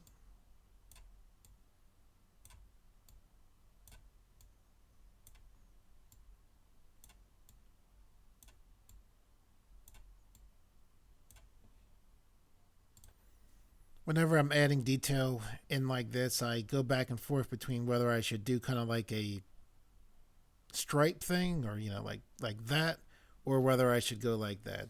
I'm still not sure. So if you guys want to tell me, how you prefer, whether putting in details like what we're doing now, I would like to see what you guys think. Okay, I'm gonna hold Shift and middle mouse button to pan.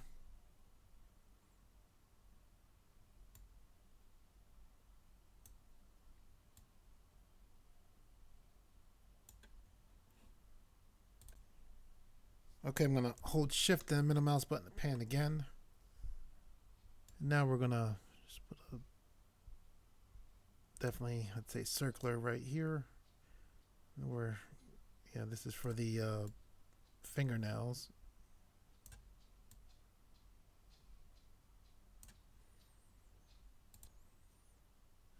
Okay, I'm gonna hold Shift and the middle mouse button to pan.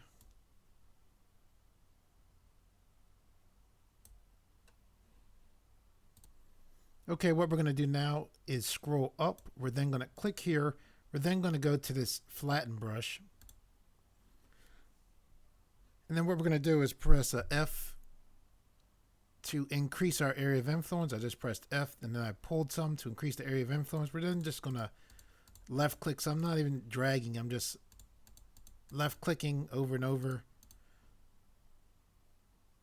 to flatten out the area of this of our fingernails. I'm going to hold Shift and middle mouse button to pan.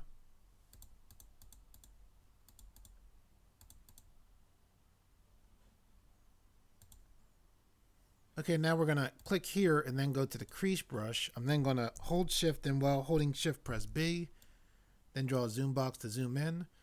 And then I'm going to press F and then push N to decrease my area of influence for the crease brush. And I'm just going to outline this fingernail like this.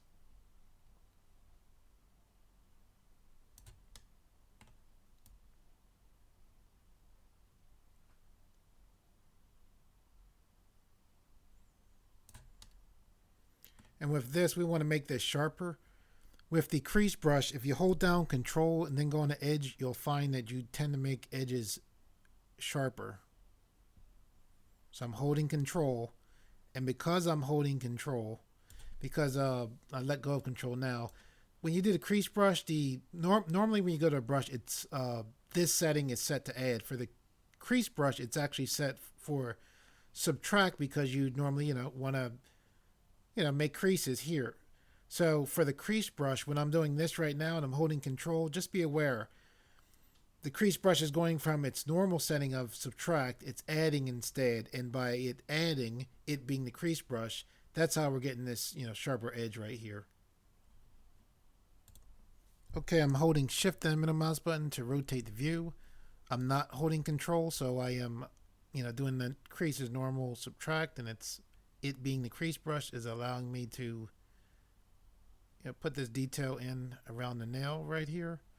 And now I am holding Control, and because I'm holding Control, I'm able to put in this sharp edge right here. So I'm holding Shift and the middle mouse button to pan.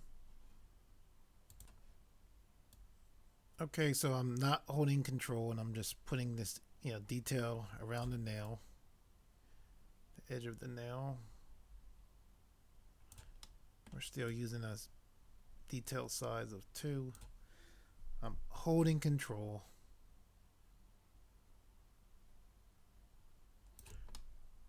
To make the edge sharp right there. Okay, I'm holding Shift and middle mouse button to pan. Not holding Control.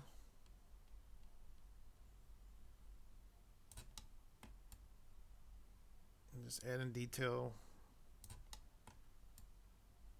around the outside of this fingernail here. Holding the middle mouse button to pan. I'm holding control. Just allow me to make this sharper edge right here.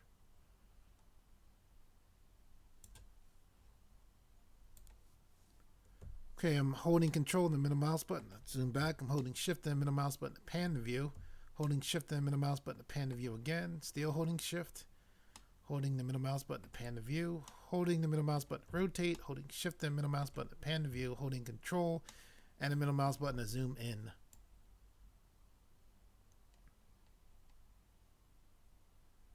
See how this blocky stuff right here? I can, if you're sitting there like, why is this blocky here and why this isn't? If you push smooth here, if you held down shift here, this will, you know, add in geometry. But just figured I'd mention that in case you're wondering about that. I'm just holding the nothing now other than the left mouse button. So I put this crease in here. Okay, now I'm holding control. Sharpen this edge here. Holding the middle mouse button to rotate.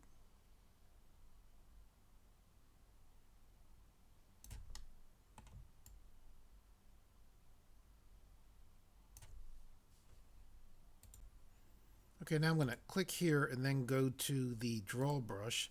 I'm going to hold control and hold the middle mouse button and then pull back to zoom back. I'm holding shift and middle mouse button to pan. I'm holding control and the middle mouse button to zoom back again. Holding the middle mouse button to rotate the view. Holding shift and the middle mouse button to pan the view.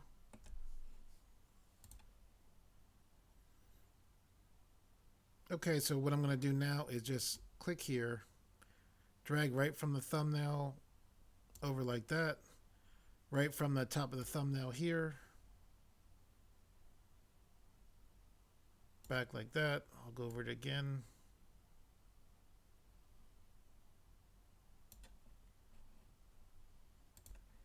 Same thing here.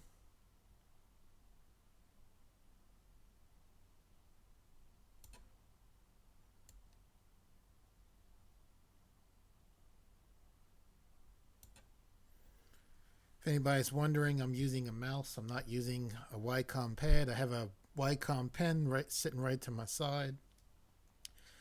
So I have the equipment here. Just going over this one more time. Just for now, as I'm learning sculpting or more about sculpting myself, I prefer to, for now, use the mouse.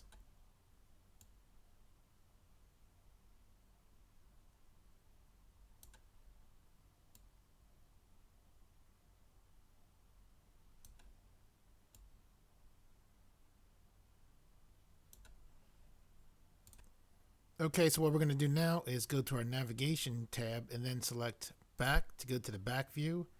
I'm going to hold shift and the middle mouse button to pan the view. I'm going to hold control and the middle mouse button to zoom in some. Okay, I'm going to press F and then push in some to shrink my area of influence down some. I'm going to hold down control and then put a line in right here, as well as right here, as well as right here. Here, as well as here, as well as here. I'm still holding control down this whole time.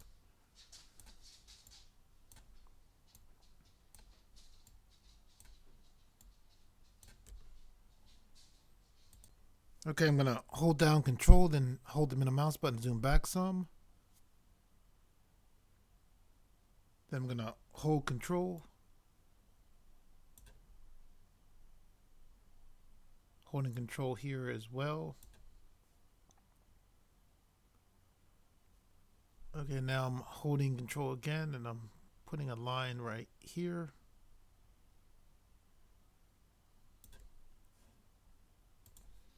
Okay, I'm holding shift and middle mouse button to pan. Now I'm holding control, putting a line like this here. Another line here. That.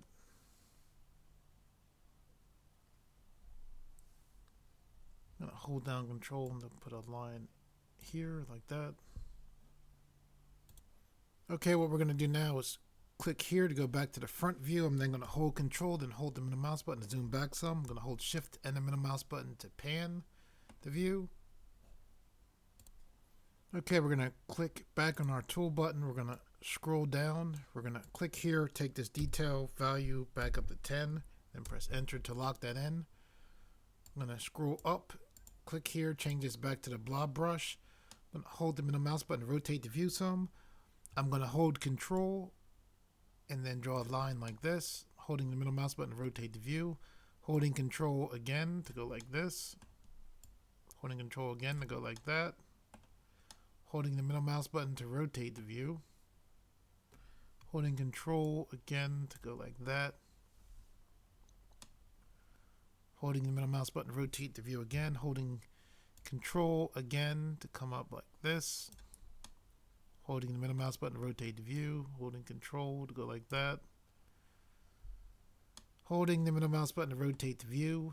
I'm not holding control. I'm just going to press F to increase my area of influence. I'm actually going to fill this in some, holding the middle mouse button to rotate the view. And then I'm going to hold shift. When I hold shift, Blender temporarily turns to the smooth brush. We have a whole lot of trice up there, so I'm going to click here, actually go to the flatten brush, and just like we did before, I'm going to press F to increase my area of influence. I'm going to just keep clicking to flatten that up some.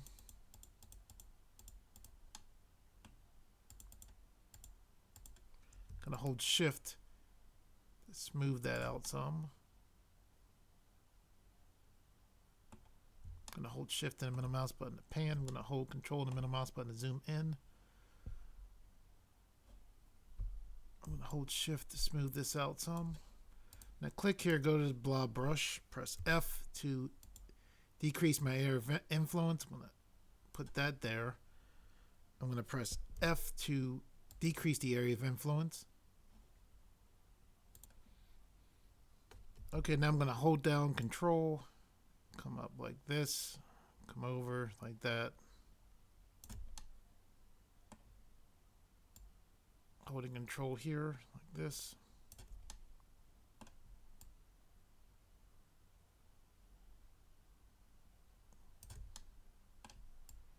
holding control again, holding shift to smooth this out some, pressing F to decrease my area of influence, holding control to go like that, holding shift to smooth that out some. And when you're doing this stuff, I would advise you not to try to be perfect at your first pass. Get your detail basically in there, like you're doing a sketch. If you're used to drawing, you can always come back to it later. I'm gonna hold the middle mouse button to rotate the view. I'm gonna hold shift and the middle mouse button to pan. I'm holding the middle mouse button to rotate the view again. Okay, I'm gonna hold control and then while holding control go like this. Now I'm not holding control and I'm gonna drag like this.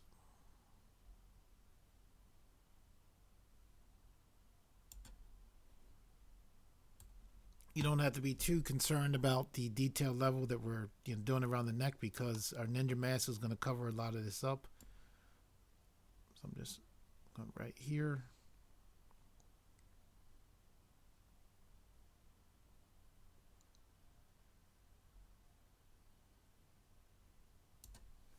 I'm going to hold shift to smooth this out some right here. Okay, I'm going to hold shift and the middle mouse button to pan. Holding the middle mouse button to rotate the view. I'm going to hold down control and then go just like this.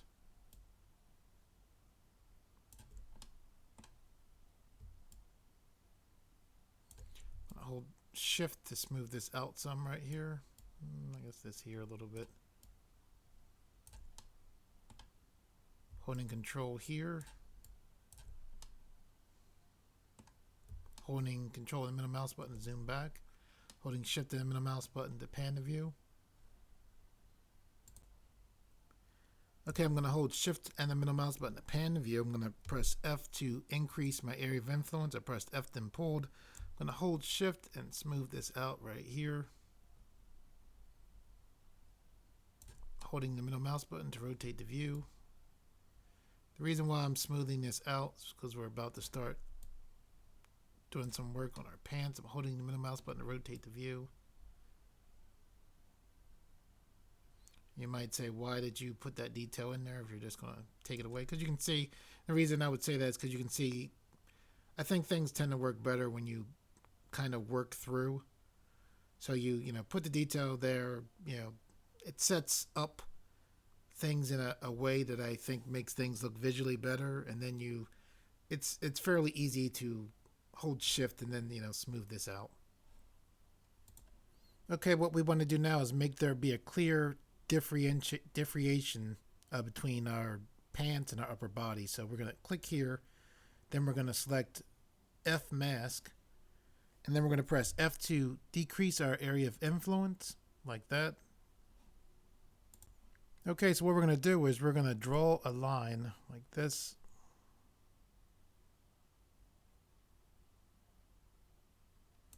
And what this line is this is our mask brush.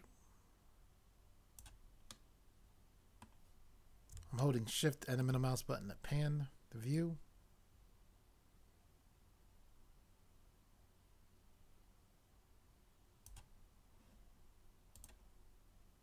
Okay, I'm just holding the middle mouse button to take a look. If you're like, what is a mask? And what's the deal here? A mask is a thing that you typically can use in design programs that let you protect an area. So we drew this line right here. So this is our mask, right? So this area right here, if we take a brush and draw over this or try to affect the area over this mask area, that area will not be affected, right? So you sit there and say, okay, that one little thing, okay, I understand it a little bit.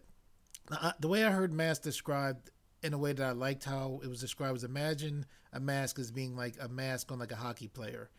The mask protects the area that you have the mask over, right? So we put this little thin line here. Now what we're going to do is we're going to click here, right?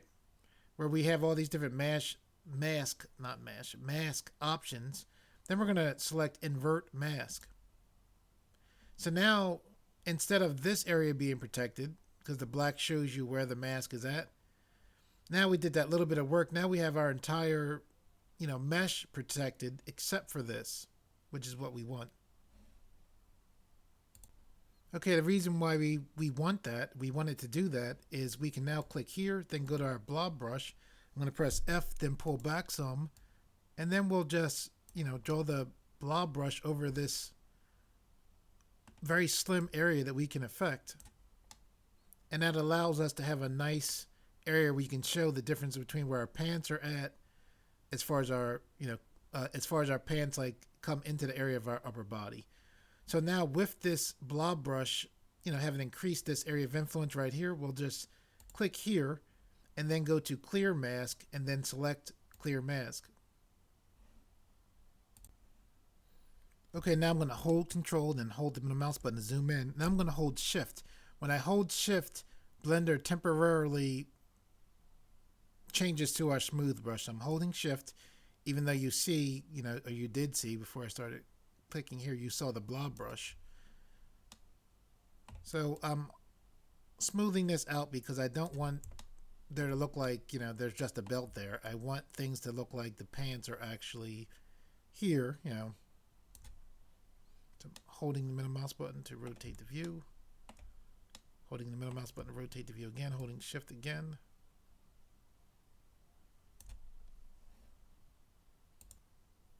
Okay, now we're going to click here and then go to the crease brush, and we're just going to make this crease a little bit harder, just to emphasize even more there's a difference between where our pants show in our upper body here. So I'm holding the middle mouse button just to rotate back towards the front. I'm holding shift and the middle mouse button to pan. Holding the middle mouse button to rotate the view again. Okay, now what we're going to do is we're going to click here. We're going to go to our inflate brush. I'm going to hold control and then hold the middle mouse button to zoom back. I'm then going to hold shift and the middle mouse button to pan. I'm going to hold the middle mouse button to rotate the view.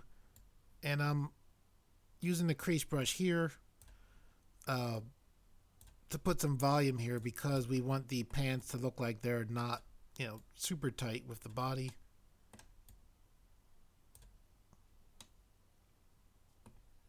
And we'll start giving hints of folds. Basically, as far as dealing with cloth or clothing, cloth tends to be either compressed, stretched, or twisted. For here, it's kind of stretched and twisted. So you kind of want to imagine, if you will, the folds in the cloth pointing away from tension, which there's tension right here, pointing away from the tension and also pointing to the tension. So we're kind of like just giving hints of these folds. Imagine just the tension being here and we're pointing to that and away from that tension. Tension is going to tend to be at places where your joints are at. So that's kind of where you want to put a little bit more attention to. You're going to tend to have compression as far as the pants. If the pants are like bunching up where the shoes come into play.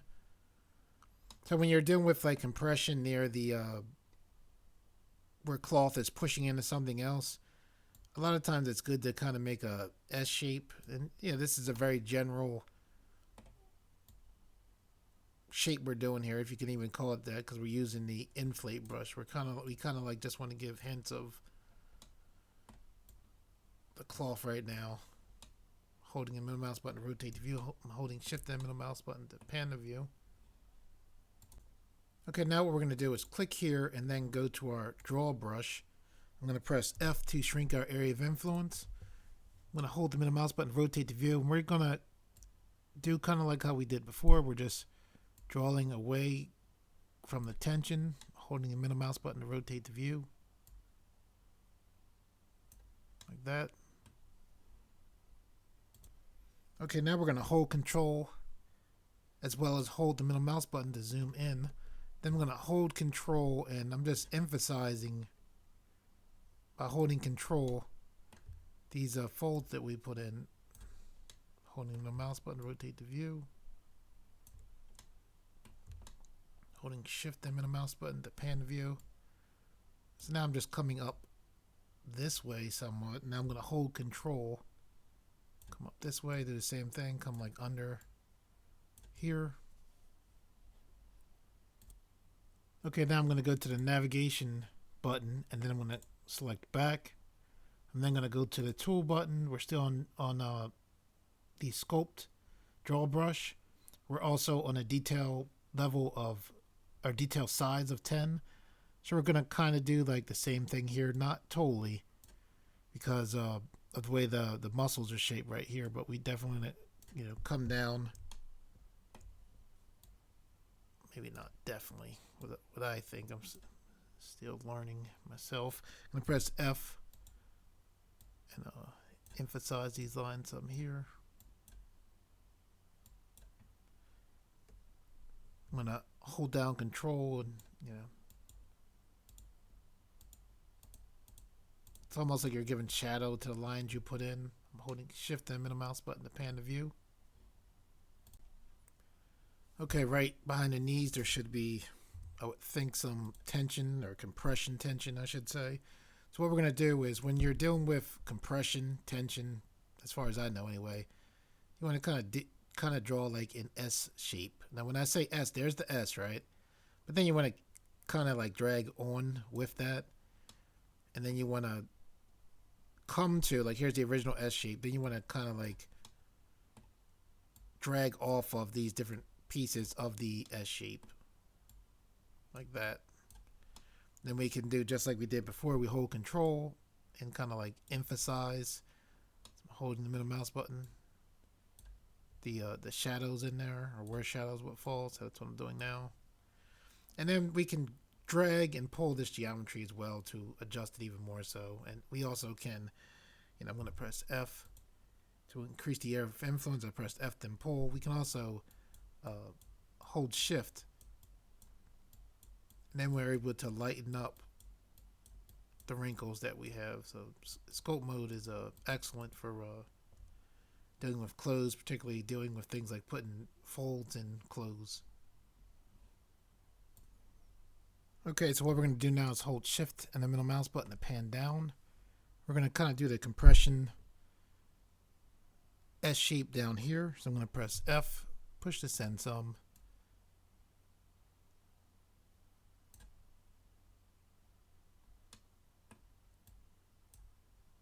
And just like how I said before, you draw the S and then kind of like, pull out to the side from it. We can go to inflate.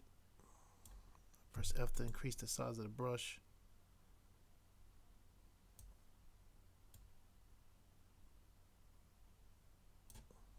And we'll go back to draw.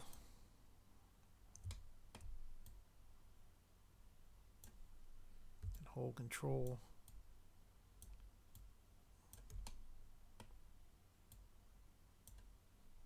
Press F.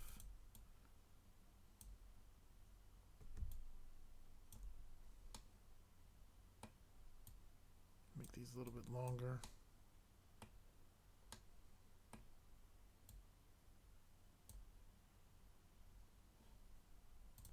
Okay, I'm going to hold the middle mouse button and rotate towards the front. We're going to draw an S shape. Try not to overlap on the S shape as you're initially drawing it. Like that. Okay, I'm going to hold shift and the middle mouse button to pan the view. I'm going to hold the middle mouse button to rotate the view. I'm going to add on to this S shape just by like looking at this and kind of like coming out to the side like that. Same thing for here. Then what we can do is press F to increase our area of influence, hold down shift and smooth that in just a little. Then I'm going to press F to decrease the area of influence. Now I'm holding control to put in more shadows.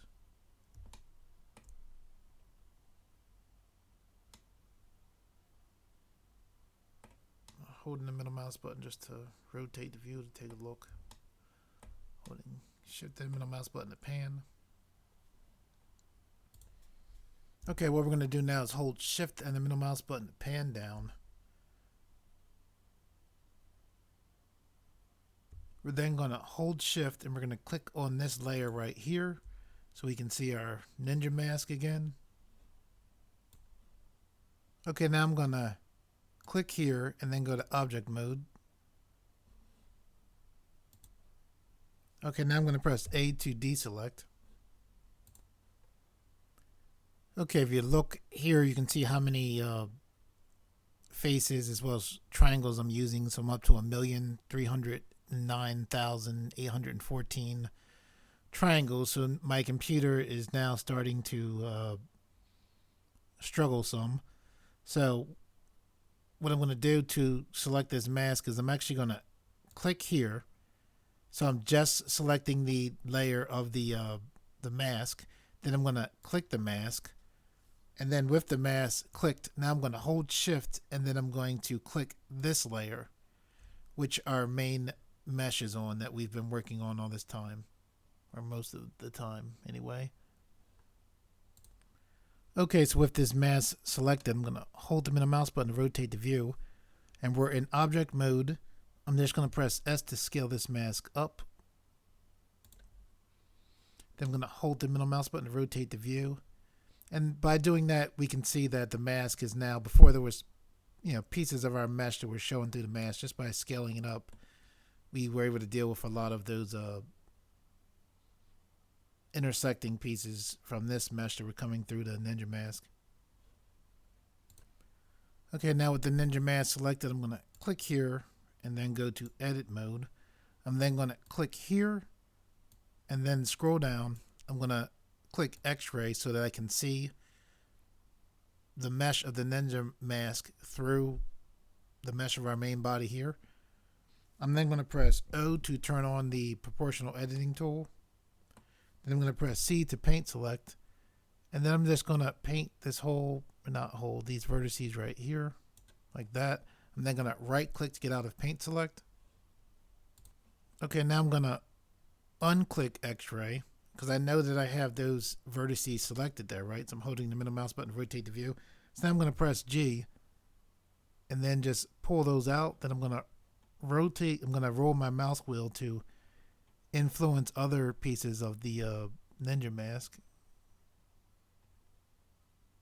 I'm going to move that just a little bit. I'm going to left click to lock that in.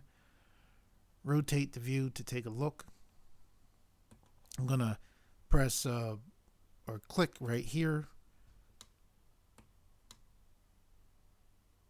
And this time I'm going to press A to deselect. Then I'm going to press C for paint select and grab these vertices right here.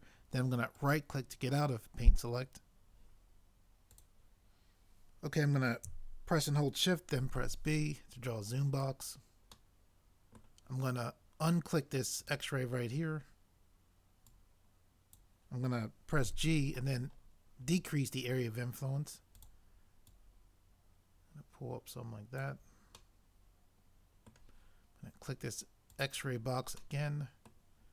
I'm going to go to face select, grab this whole face right here. Uncheck the X-ray. Push that forward like that. I'm going to put a check mark here. Select that. Unclick the check mark. Push this forward. You can see I'm just using the X-ray to try to make it look like the Ninja mask is sitting on top of our... Well, it is sitting on top in a way, but, you know, sitting on top as well as interacting with our mesh right here. Okay, so I'm just going to pull this up slightly like that. Maybe push this forward slightly. Hold the middle mouse button to rotate the view. Okay, now I'm going to go to Edge Select and click here. Press G and then roll the mouse wheel to shrink the area of influence. I'm then going to left click to lock that in. I'm then going to pull up some like this. I'll click here and pull up some there like that. I'll then press A to deselect. Okay, I'm going to hold my middle mouse button to take a look. So I'm going to, with Edge Select on, I'm going to click here. I'm going to click here to temporarily take away the manipulator. I'll hold shift and click here. Hold the middle mouse button to see this right here, that space. I'm then going to click here to bring the manipulator back. I'm then going to push down some. I'm going to press G and then increase the area of influence by rolling my mouse wheel. I'm going to left click to lock that in. Push down some more like that. I'm going to press G to increase my area of influence, then left click to lock that in. Push down slightly more like that, maybe a little bit more like that. I'm then going to press A to deselect. Okay, now I'm going to hold the middle mouse button to rotate the view. I'm then going to click here. I clicked on an edge even though I couldn't see it because I can tell that from this edge, running up, there's an edge right there. I'm then going to press G, then roll my mouse wheel to decrease my area of influence. I'm then going to left click to lock that in. I'm then going to take the manipulator and pull this up just like that. I'm then going to click here and then pull this up slightly just like that. I'm then going to press A to deselect. Okay, now what I'm going to do is hold the middle mouse button to rotate the view. I'm going to hold shift and the middle mouse button to pan the view. I'm then going to click here to go to object mode. Okay, currently I am at over 1 million triangles, which you can look right here. It's starting to cause some issues with my computer. If you start to have similar issues like this, because we have different objects on different layers, we can make things a little bit easier for the computer to work with. So this mesh right here is currently on this layer. This Ninja mask is on this layer. So what I'm going to do is just click this layer right here. So I'm left clicking. So when I left clicked just that, now this is the only layer selected. So it's just a way that you can work or continue to work and cause a little bit less stress on your computer from having large numbers of polygons. Okay, so we're about to sculpt on this mask, so I'm going to click on our modifier button, and we're going to apply all of these modifiers that we currently have on this mask. So I'm going to click apply here, apply, and then apply. Okay, so we had a mirror modifier on, a subdivision surface modifier on, as well as a solidify modifier all on this mask, and we applied all of those modifiers to the mask. Okay, we had a mirror modifier on, subdivision surface modifier on, as well as a solidify modifier, and we all applied those modifiers to this mask. So with that done, now we're going to then click here and then go to sculpt mode. Here in sculpt mode, we're going to scroll down. We're going to enable dynamic typology. The reason why we are re-enabling it is because in Blender, when you come out of sculpt mode, I believe most of the time, as far as I know, you have to re-enable dynamic typology, which is no big deal. It still remembers your settings, so we still have subdivision or subdivide collapse as well as constant detail, which is fine. We have a detail size of 10, which is also fine. So what we want to do is I'm going to scroll up. We are still in the draw brush, which is good. I'm going to hold the middle mouse button to rotate the view. I'm going to hold control and the middle mouse button to zoom in. I'm going to hold shift and the middle mouse button to pan the view. Okay, so what we want to do is put some details of folds, and we want to draw away from the tension, which the main tension should be right here. So we're just going to, just like this, very similar to what we did with the pants.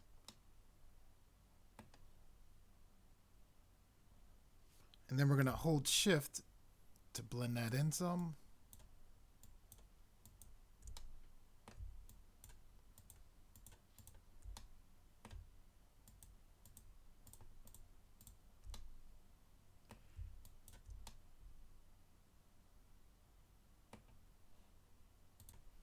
Okay, and there would be compression in the cloth right here. So I'm going to press F to increase my area of influence. And then I'm just going to draw an S pattern right here. Just like that. Holding the mouse button to rotate the view. I'm going to go over this S pattern to make it a little bit more prominent for now. I'll take it out a little bit like that here as well. And now I'm going to hold shift and the mouse button to pan. Okay, I'm going to hold control here. I'm going to hold control the middle mouse button, zoom in, hold shift and middle mouse button to pan. I'm going to hold control here. I'm going to hold shift here. Smooth that out some.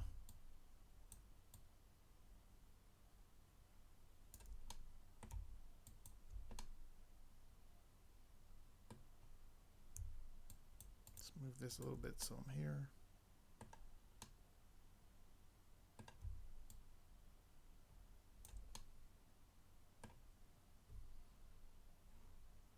I'm going to press F and decrease the area of influence. Make this come down a little bit further here.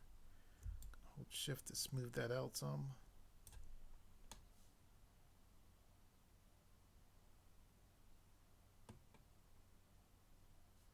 Hold shift.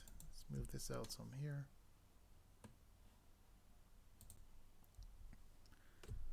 Okay, what we're going to do now is hold control and hold the middle mouse button to zoom back. I'm going to hold shift and the middle mouse button to pan.